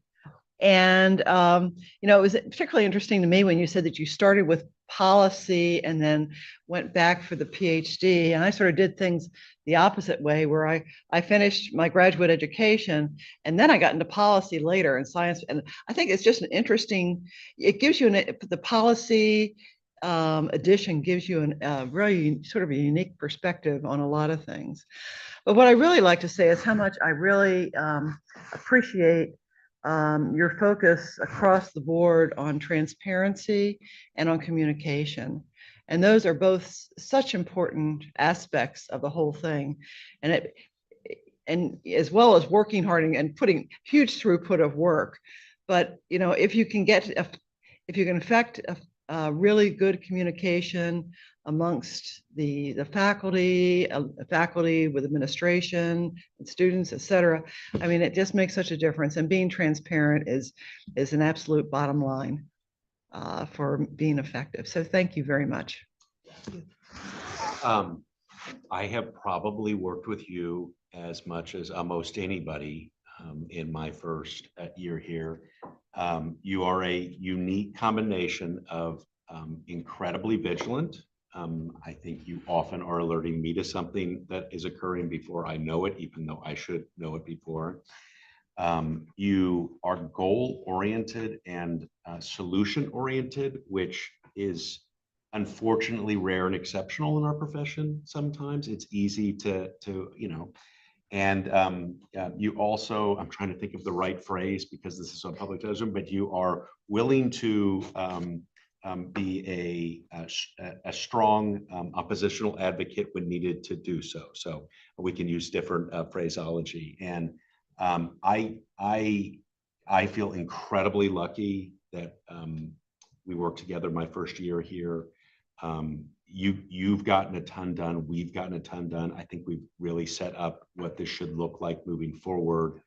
And I know I do this every board meeting, but it is a really unique relationship that we have right now. And you are a massive, massive part of that. So I don't expect I'll stop getting, I don't know how many texts a week for conversations that we do. And I'm honestly, I look forward to it because you're one person I know that whatever happens, we can get to the other side and figure out what we're going to do. And I can't tell you how much I value you this year. Regent Ramos. I just wanted to add my thanks. I can look back a year ago, Tracy, and people were celebrating your election to the position. And you have by far exceeded many expectations, but most importantly, role modeled what it's like to be forthright, to model critical thinking, and to move us forward. There's a saying in the Northwest, there's Northwest nice. Sometimes that means we talk past each other and don't take a minute to really listen. But I think you practiced all of that. You listen, you learn, and you lead. So thank you. Thank you. I am lucky enough to be in the same hometown as you. And we got together before the academic school year started and talked about all the things that we hoped to be able to accomplish, each of us in our different roles at the beginning of the year. And you have accomplished a tremendous amount, Tracy. And I think that you have, to what folks have said here, reset that bar for what being the Senate faculty chair is. Eric did a great job. Eric also, like I think Regent Powell mentioned, was beholden to lots of things that were out of our control. And you've been able to help steady and continue to center shared governance in a way that continues to keep us moving with the faculty senate, the provost office, the president's office. And it really truly is a model that we should not be taking for granted. It is not without a significant amount of personal time that you spend to ensure that it happens. So I just want to thank you from my perspective for the partnership, for being able to call and say, hey, could we talk real quick and get together? I am really excited to see how the Senate continues to move forward. And I hope that we will continue to have your voice at the table at the Senate faculty. And then perhaps maybe one day after Regent McDonald steps away from this table, we might be lucky enough to have you continue to be part of moving WSU forward. So thank you, Tracy. Being new here, I'm trying to get all of the pieces together. We have the faculty senate, we have a couple ASWSU, and I think Desmond's gonna, I assume he might be graduate. But I'd like to see some sort of an organization chart or something as to how all these pieces fit together. Yeah. I think that's a great idea. Yeah, absolutely. I also just wanted to add that having been a part of being able to go to a faculty senate meeting, I think they're fantastic. So well worth your time. We're usually on time. We ran over yesterday, but normally it's a good civil discourse too, because not everyone's agreeing and moving in the same direction, but you are moving in the same direction. So thank you, Tracy. And Regent Hunt, that's a great comment. We'll make sure that I think we could all use that. All right. Okay. In 4 more months. Yeah. I'll still be around, past chair. That's when you can actually get stuff done. Thanks, everyone. Okay, we're going to continue through our shared governance, and I do want to just kind of call attention to our time. And if there is something that as we go through these reports, we really do want to hear from each of these groups, we don't feel like you need to go over the slides or over your reports. So we'd love to hear any highlights and certainly a little bit about yourself. We have the Administrative Professional Advisory Council report in your packet. We will not have a presentation today, so we are going to go ahead and move directly to our Graduate Professional Student Association. And Regent Hunt, you were correct. I believe that we have our president-elect with us. I'm not sure if we have also our current president, AJ Barman, on virtually with us as well. Okay. It doesn't look like it. So welcome to leadership. And Desmond, do you want to go ahead and maybe introduce yourself? I know you are the president-elect for the 25-26 school year. So a little bit about yourself, and then if you could just provide any high-level points from the association, the Graduate Professional Student Association, that'd be great. Yes, thank you. Thank you so much. So at the same time, we have the Student Governing Council retreat. It's a 2-day event. And so AJ is the chairman this year. And so he unfortunately could not be here. And that is why I have to be here in his stead. But thank you so much. My name is Desmond. I know that the surname is pronounced Abuaje. It's usually very difficult to pronounce. So I'll just point that out. I come from Ghana in West Africa, and I know one of the questions is going to be, why did you choose WSU, which is always an interesting question. But so I am here following my research. So when I was done with my bachelor's, I wanted to do specifically research on phloem, which is a tissue implant. And I went to Google Scholar. I was looking at who is the most recent published professor, the well-known professor in that research. And I found my advisor. He was #1 in all the points that I put in as my reference. And so I reached out to him, and I was fortunate enough, he accepted me to come do my PhD with him. And so that is how I got here. In terms of GPSA, I have always been a student leader. My CV is almost full of that. And so when I got here, I wasn't even aware of GPSA, but some of my other colleagues who have been here before I got here already, and they know my background, so they were already in GPSA, and they kind of brought me in. And I was a senator for just a year, and I got the opportunity to become the vice president. So currently I am the vice president, and then I just got elected to be the president-elect. So that is basically a little bit about my journey.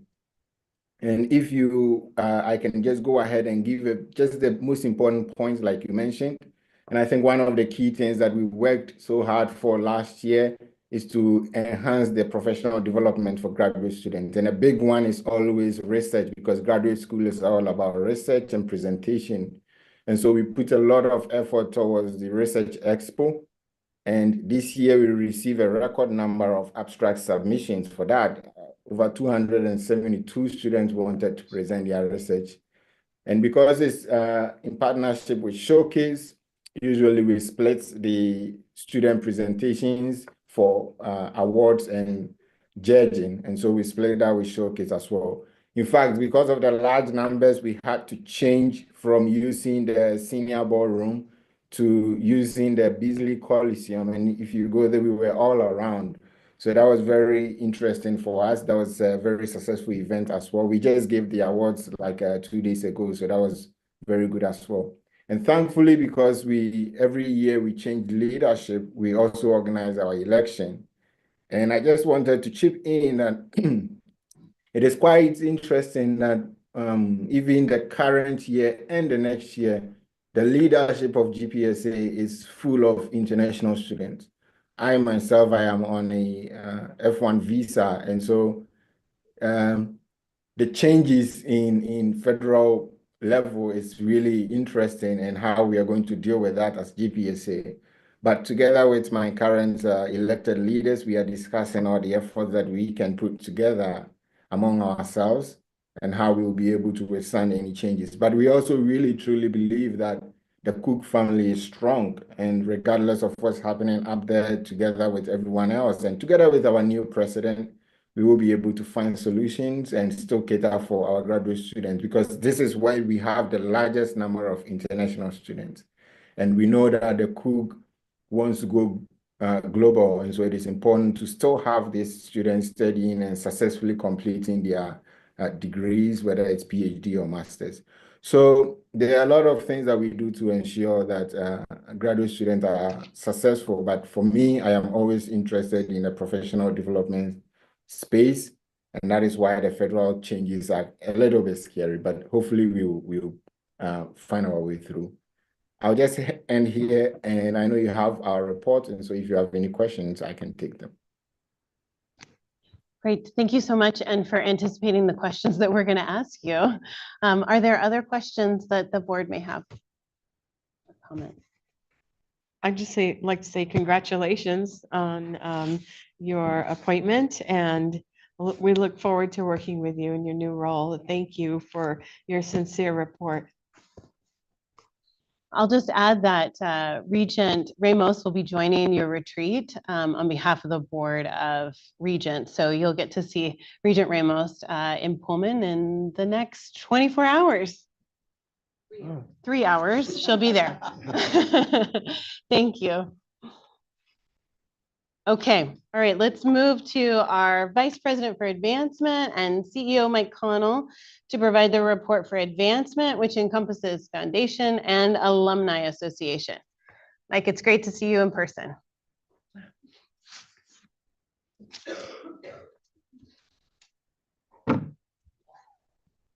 Good afternoon, everybody. It's nice to see you all. On our screen today, we have Katie Kane from the WSU Alumni Association. So I want to turn it over to Katie first. Katie, take it away. Good afternoon. Good afternoon. Thank you, Chair Schauer, and welcome to President Cantwell. Good afternoon to all of you. As this is my final update to the Board of Regents as your WSU AA president, I want to express my sincere gratitude for your unwavering support and investment in the Alumni Association. I also feel compelled to share the profound personal impact the experience of serving as president has had on me. I initially chose WSU for its strong alumni community, but I found so much more. A true family and an enriching experience beyond my wildest expectations. The connections I've forged as a volunteer have elevated my life immeasurably, and the trust the WSU AA has placed in me to represent over 246,000 alumni has been the honor of my life. The WSU Alumni Association has been instrumental in fostering a lasting connection between myself and the university that I cherish. It has solidified my commitment as a Coug for life, inspiring me to become a donor and to dedicate my time, talent, and my treasure in service to WSU now and always. Speaking of donations, let me share some really outstanding statistics from Cougs Give just 2 days ago. The WSU AA received 167 gifts through the platform, and that grew to 177 gifts once our challenges were realized. I personally made a $15,000 match challenge for the first 150 gifts, which is which was going to be a new record on its own. 8 of our board members, including Mariah Mackey, our WSU AA executive director, joined me in a second match challenge to drive ambassador engagement and participation. The previous record for WSU AA gifts was 120, and I'll remind you we got to 177, and working together, we crushed it. And now for our report. Since the last Regents meeting, we have had the privilege of coordinating several significant events for our alumni and friends. In February, Cougars of the Desert gathered in the Indian Wells region where volunteers raised money for student scholarships. And our Chicano Latina chapter, La Alianza de WSU, hosted a highly successful online professional panel highlighting community leaders. In March, we held pre-game meetups for Cougs, cheering on our men's and women's teams at the West Coast Conference Tournament in Las Vegas, and had amazing turnouts at both our Coug Night at the Seattle Thunderbirds and Coug Day at spring training in Arizona. A March Alumni Association tradition, Crimson and Gray Day, celebrated WSU's 135th birthday with cake and special events at all 6 campuses in the system. And our 5th annual Women's Leadership Summit was again a hit with alumni and internal and external women's organizations as a part of Women's History Month activities. This month, I'm looking forward to welcoming over 100 volunteers for our spring board meeting and volunteer leadership conference in Pullman. The weekend will be spent networking, sharing best practices, learning more about strategic priorities, and working on regional annual engagement plans. Our annual Top 10 Senior Awards program celebrates outstanding undergraduate students. The WSU system was well represented this year, with 59 nominations from multiple campuses, colleges, and units. Recipients will be honored during an April 22nd ceremony at the Lewis Alumni Center and recognized throughout the year on both WSU and WSU AA social channels. Post-graduation, recipients will be invited as both attendees and speakers to several WSU AA regional experiences. Our 2025 award recipients include, for academics, John Bussey and Amabel Zucker; athletics, Samantha Crew and Katie Ryan; campus involvement, Yasmin Alazawi and Hannah McCready; and for community service, Shay Boyd and Eva Scheffler; for visual and performing arts, Madeline Gooley and Skylar McDavid. You can learn more about this year's Top 10 Seniors by visiting wsu.edu/top10seniors. From scholarship to engagement, this year the WSU AA Scholarship Program received 379 completed applications, 237 in-state, 57 out-of-state, and 53 campus-specific applicants. Through funding from the WSU license plate revenue, donations, and endowments, the WSU AA will award approximately 70 scholarships to student leaders. Scholarship recipients give back while they are in school through designated volunteer efforts and are cultivated for regional volunteer positions post-graduation. All together at commencement. With commencement just a few short weeks away, we want to thank each campus for partnering with us to make this a special experience for our grads. WSU AA volunteer leaders like myself welcome new grads to the Cougar family. Membership and engagement information is shared in each diploma cover, and grads' achievements are celebrated in unique ways, like in Pullman with the traditional ringing of the victory bell. We truly appreciate the system-wide collaboration in making commencement unforgettable for every student. Chair Shower, on behalf of Mariah and myself, thank you for taking the time to meet with our board leadership and staff. You got to know us You asked how best to support the association for the future. You made it a priority to support our traditions and attend our events. We are grateful for this opportunity to say thank you for all of this and more. Again, thank you to all of you for supporting the association as members and for being actively engaged participants in our regional events. I look forward to seeing you at future events and sharing a hearty Go Cougs. And with that, I would be happy to answer any questions that you have. Go Cougs. Go Cougs. Katie, you've done a phenomenal job leading. You have been everywhere all the time with your passion and your commitment. You have not only given of your time, but as you just shared with us on Cougs Give, you also were very generous. And so I just want to, on behalf of the board, thank you for everything that you've done. I know that the commitment is not easy and it's volunteer time, and you wouldn't do it if you didn't care so deeply. So a round of applause for you. Thank you.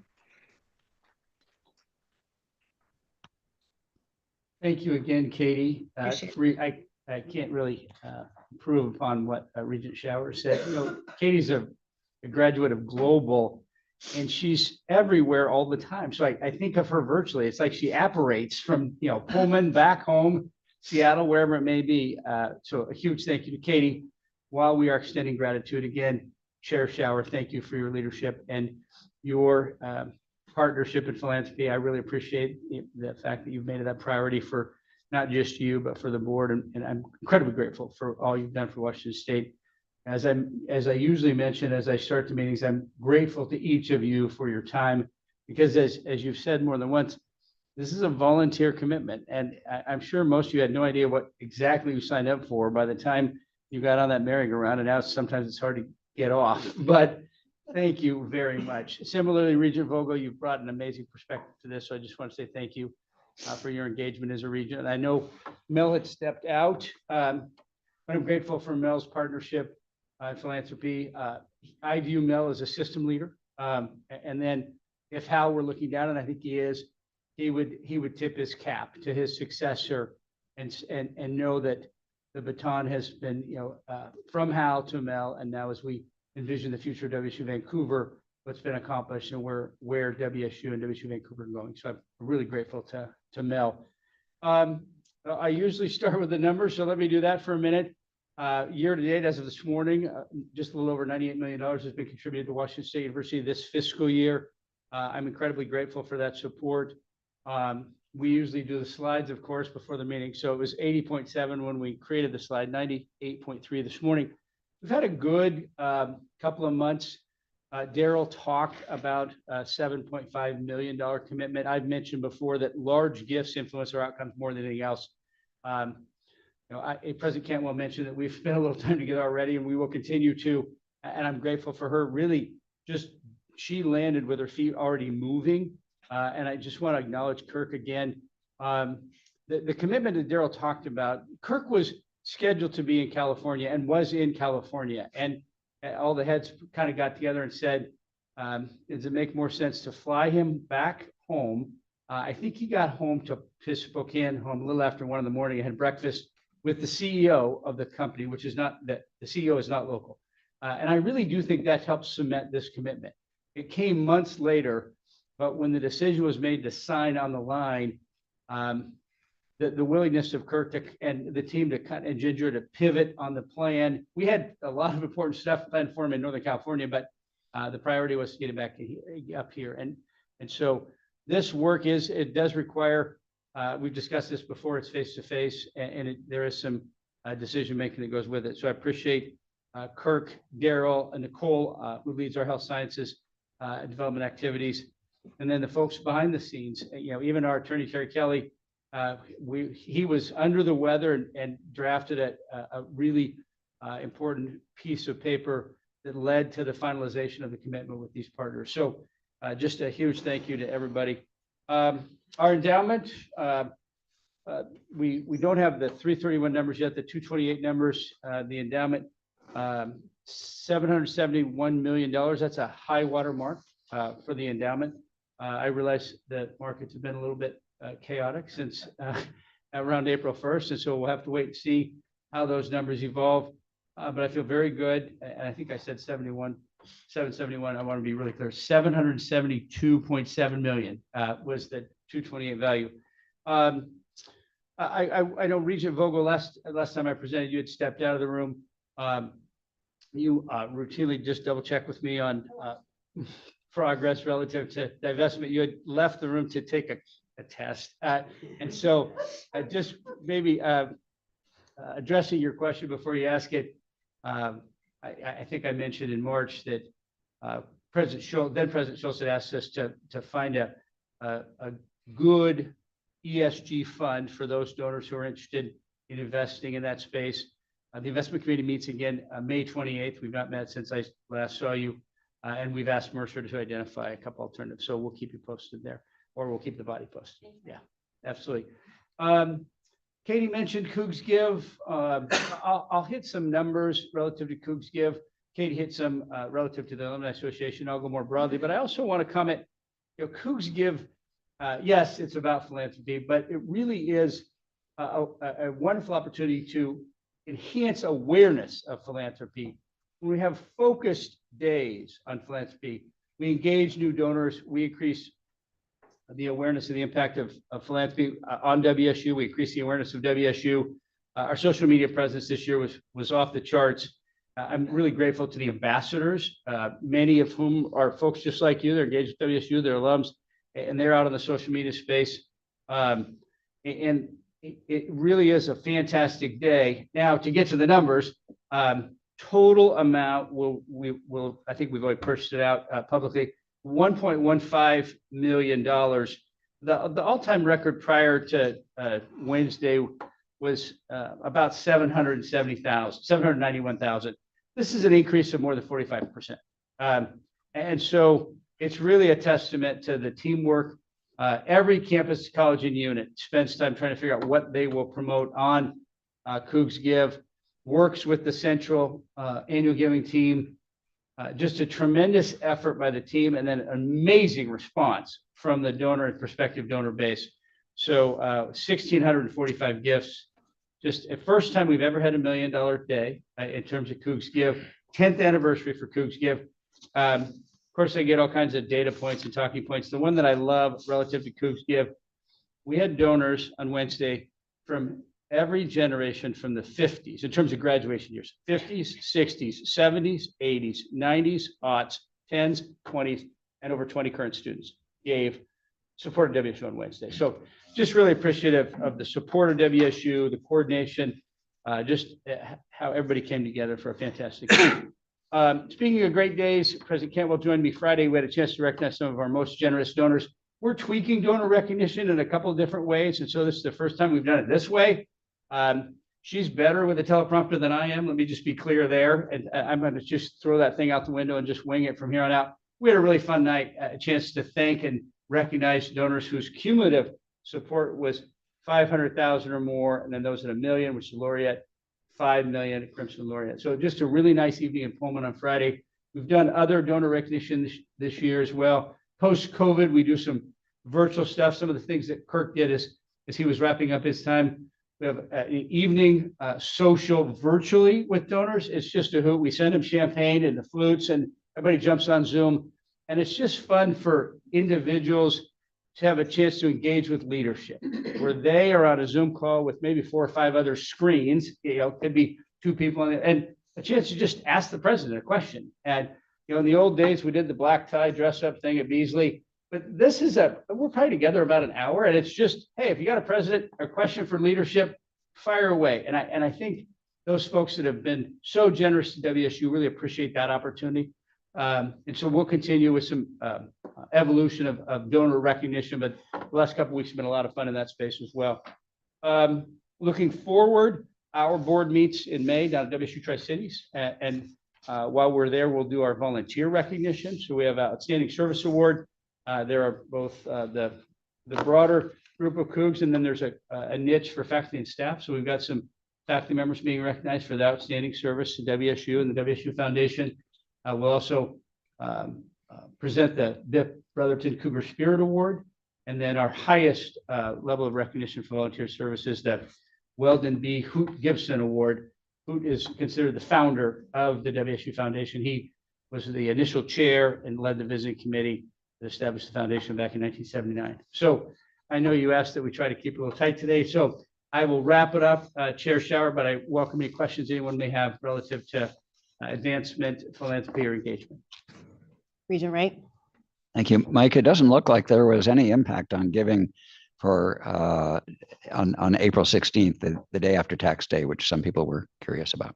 Yeah, thanks. I appreciate that, Howard. I did have a couple people kind of raise their eyebrows when we said April 16th. I'll just be candid. I trusted my team. My team was right. Thanks. So I will just say that it was a busy Wednesday for folks that were in this room, and Good. I forgot to finish giving. And I would suspect you still want my gift. So for anyone who maybe did not contribute to Cook's Give, there is still an opportunity to give. That our giving site is 24/7, 365, Regent Shower. So you are welcome to come online and literally anytime, any day. If you need any assistance, you have my cell phone number. And I think, as you know, I take your calls. So That might change in a few months, but I will. No, Continue to yes, give. we welcome gifts anytime. And while the 16th was an important day, please jump online and we appreciate your support. It was a tremendous day. So congratulations. A round of applause. 1.5. All right. Thank you all again for all you've done for Washington State. Go Cougs. Go Cougs. Okay, this is the time of the meeting where we're going to head into the board reports. And I know that several of you are headed on airplanes. And so I would also ask that those that are watching recognize we had a very full day yesterday of committee meetings. And the intent for this portion of the meeting is to do a high-level summary of what was covered in those committee meetings. So if we could also try to all of us keep our commentary relatively efficient, that would be great. I'd like to begin with the consent agenda. We have the approval of the March 7th, 2025 board meeting. It's in your board packet. Would any regent like to remove this item from the consent agenda? All right, hearing none. All those in favor, I move to approve the consent agenda. Is there a second? Second. Any discussion? All right, all those in favor? Aye. Any opposed? All right, motion passes. I'm sorry, what? That was overwhelming. Okay, great. Thanks, Regent Hunt. Okay, I'd like to move to the committee reports. And as I mentioned, we have all those committees that are on YouTube. So if you'd like some more information, you don't feel like our reports are long enough, please feel free to take a look. We're going to go ahead and get started with what was most of our day yesterday, and that is our Finance and Administration Committee report by Regent Ramos. Most of our day yesterday. First of all, I'd like to thank Regent Blankenship, Regent Cerna, and Regent McDonald for help in preparation for the Finance Committee. And really huge gratitude to our CFO, Leslie Brunelli, and her entire team, but also to the WSU community for the intense amount of work and thoughtfulness to ensure financial health and transparency. There's a great amount of work that goes into the lead time preparation for quality data. There's proactive leadership, and we're looking at all risks and opportunities as we take our fiduciary responsibility really quite seriously, navigating all of the changes in the dynamics in the ecosystem around us. We reviewed 7 information items yesterday and 14 future action items. I won't go through them in detail. I would just like to highlight that we are working towards approving the budget for fiscal year 2026 in May. Now, should the state delay their budget approval, we're just going to have to remain flexible with our own timeline. And so I'll just reach out to the entire board as those dynamics continue. But again, appreciate all of the work that went into the materials for yesterday.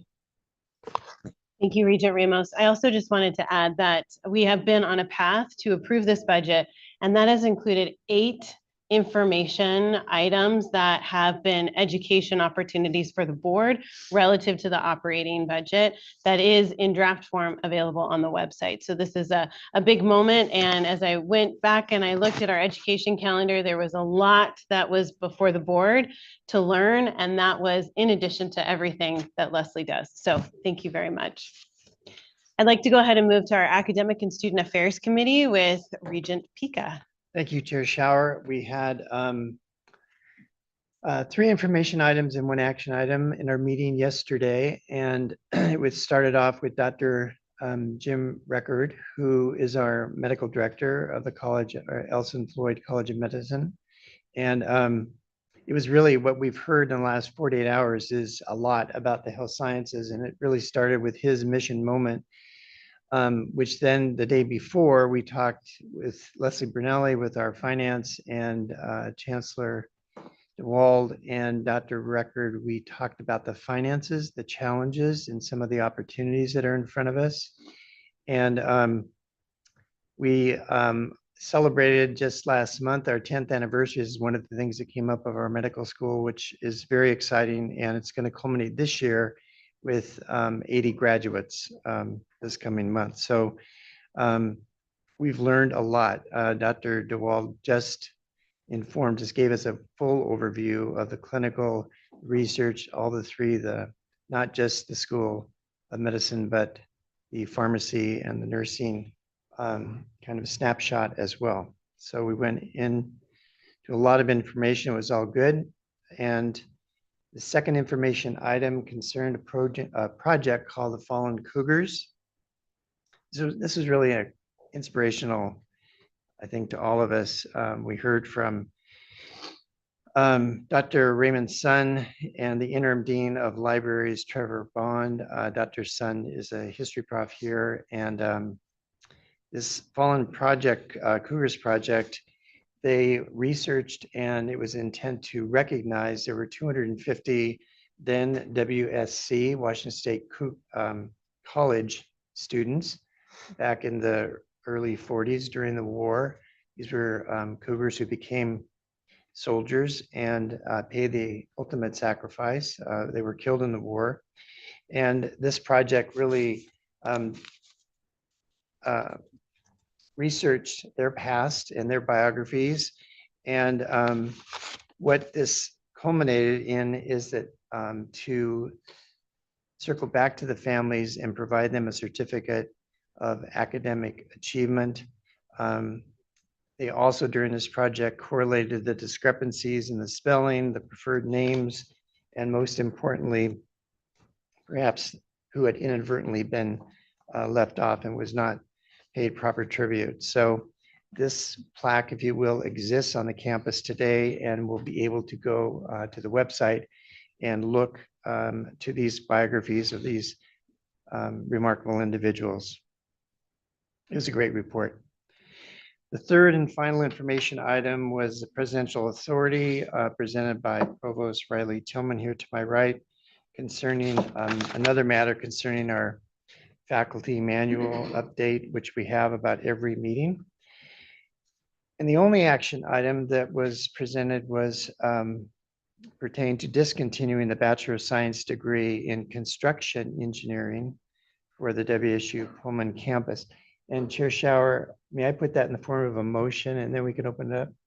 So I would move that we make this change to discontinue this degree, this Bachelor of Science degree in the construction engineering for WSU Pullman's campus, and perhaps ask Provost Riley Tillman just to make sure we're clear on what exactly this is as opposed to the other engineering schools. I'm going to go ahead and look for a second and then thank you. Please continue.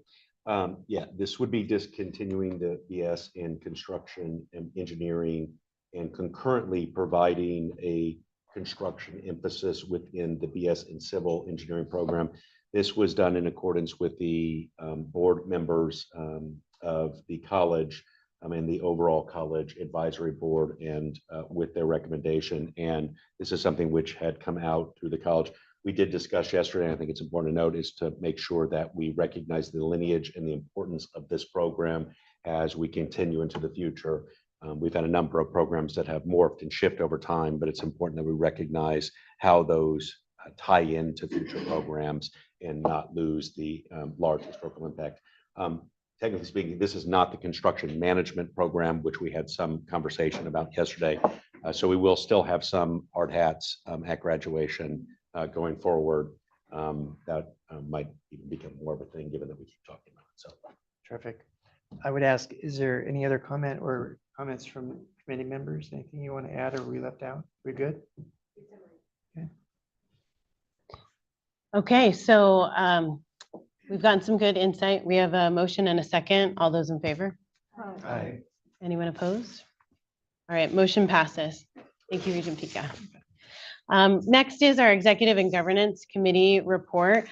We just met this morning, and in that meeting, we forecasted what I'm about to do right now, which is go ahead and move for the Board of Regents to approve Jeanette Ramos to be elected as the chair of the WSU Board of Regents for the year beginning July 1st, 2025, and that Enrique Serna be elected to serve as vice chair of the WSU Board of Regents for the year beginning July 1st, 2025, with the understanding he shall act as chair pro tem in the absence of the chair, with the power to preside at the meetings and to sign all instruments required to be executed by the WSU Board of Regents. Is there a second? Second. Excellent. Thank you. Is there any discussion? Thank you. Yeah. Bravo. Okay, I had remarks prepared, and I know that folks have flights, and I just really want to say how much I admire the two of you and how much of a great team I believe the two of you will be.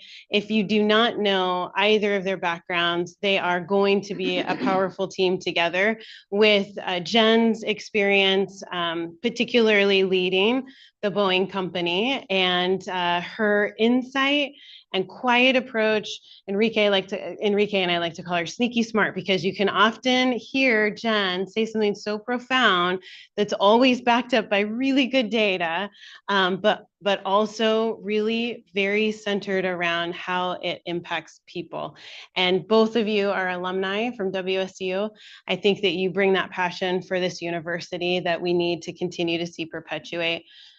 Regent Serna, you are an epic communicator who has had an amazing 4-decade journey and career. And I think your expertise combined with Regent Ramos is just going to be a powerhouse for our new president. So thank you both for serving.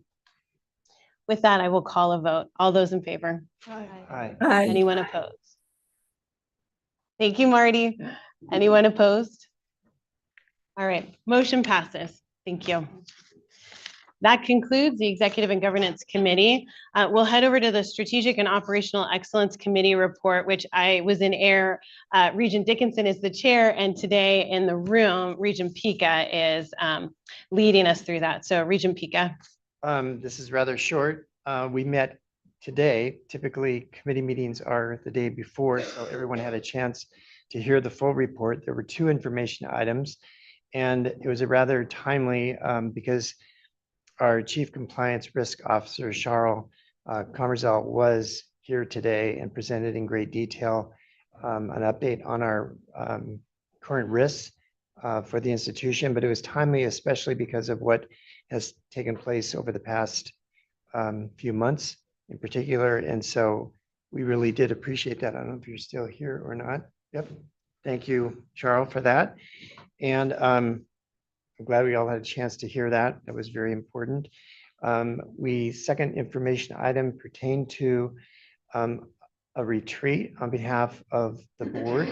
And it was originally our intent to meet in June, and we have made the decision to postpone that retreat until I think it's the 5th and 6th. I want to get those dates right. I think it's 5th and 6th of June. I'm sorry. We're going to change the date, postpone it till September, and more on that to come. So there was an action item posted, and we've decided to postpone that. And instead, and this is new news to the group, so I would ask that you might tentatively put this date down on your calendar. This has all happened here recently, but we're looking at May 6th at 9 o'clock to reconvene Zoom-like and take an action item into place. So that will be announced later. So, and then there was finally, there was a packet of written reports that our Vice President for Strategic Planning, Chris Hoyt, prepared for us. And that's, I believe, the rest, that's the report. Is there anything, Marty, anything you'd like to add to that? I don't have anything to add to that. Thank you, Doug, for stepping in for me this morning. You bet. Okay, great. Thank you. Other business, yesterday, April 17th, the Regents met in executive session to discuss with legal counsel litigation or potential litigation per RCW 423110. And there was no action taken as a result of those conversations. So we are at the end of the meeting. A couple things that I just want to add and mention. 2 dates for us to pay close attention to. Regent Pica just said May 6th at 9 a.m. We also heard from Regent Ramos. We are still continuing to plan on a May 21st board meeting. Both of these will be virtual. And several of the members of the board will attend the advisory council meeting on the WSU Everett campus. So just a few things to pay close attention to.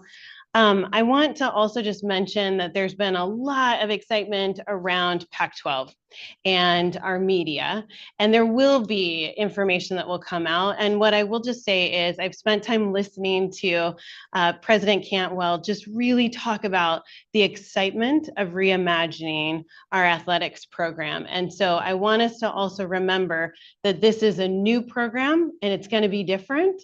And there's a lot to be excited about. So as we imagine over the next month or two, there might be some news. We know nothing, but I do know that things are moving forward enough that lots happens in the media, and this is of particular importance to a lot of folks that are paying close attention. So I want to thank Tracy and Caitlin and Kyle. These meetings do not happen just because we show up and we have an agenda. There is a lot of work and time and effort that go into making these meetings productive and inclusive. And so a round of applause to the team.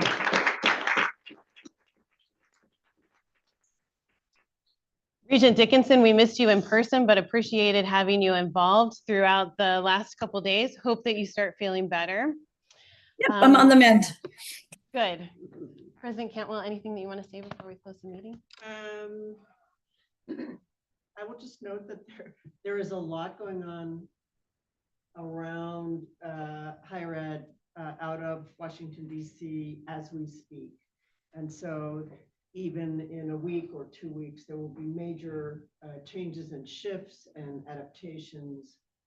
And if you have particular questions about something you see about specific action, feel free to reach out to either Glinda or myself. Don't hold your anxiety. It's been a full first board meeting, and we really appreciate you being here, President Cantwell. Again, thank you, Regent Vogel, for all of your service. You still have a couple more meetings. Chancellor Nutshammer, we look forward to as many of us as possible celebrating you and your legacy in the next maybe few weeks. So just want to thank both of you. And again, I'm humbled by the appreciation today. So with that, I will adjourn the meeting. Go Cougs. Go Cougs.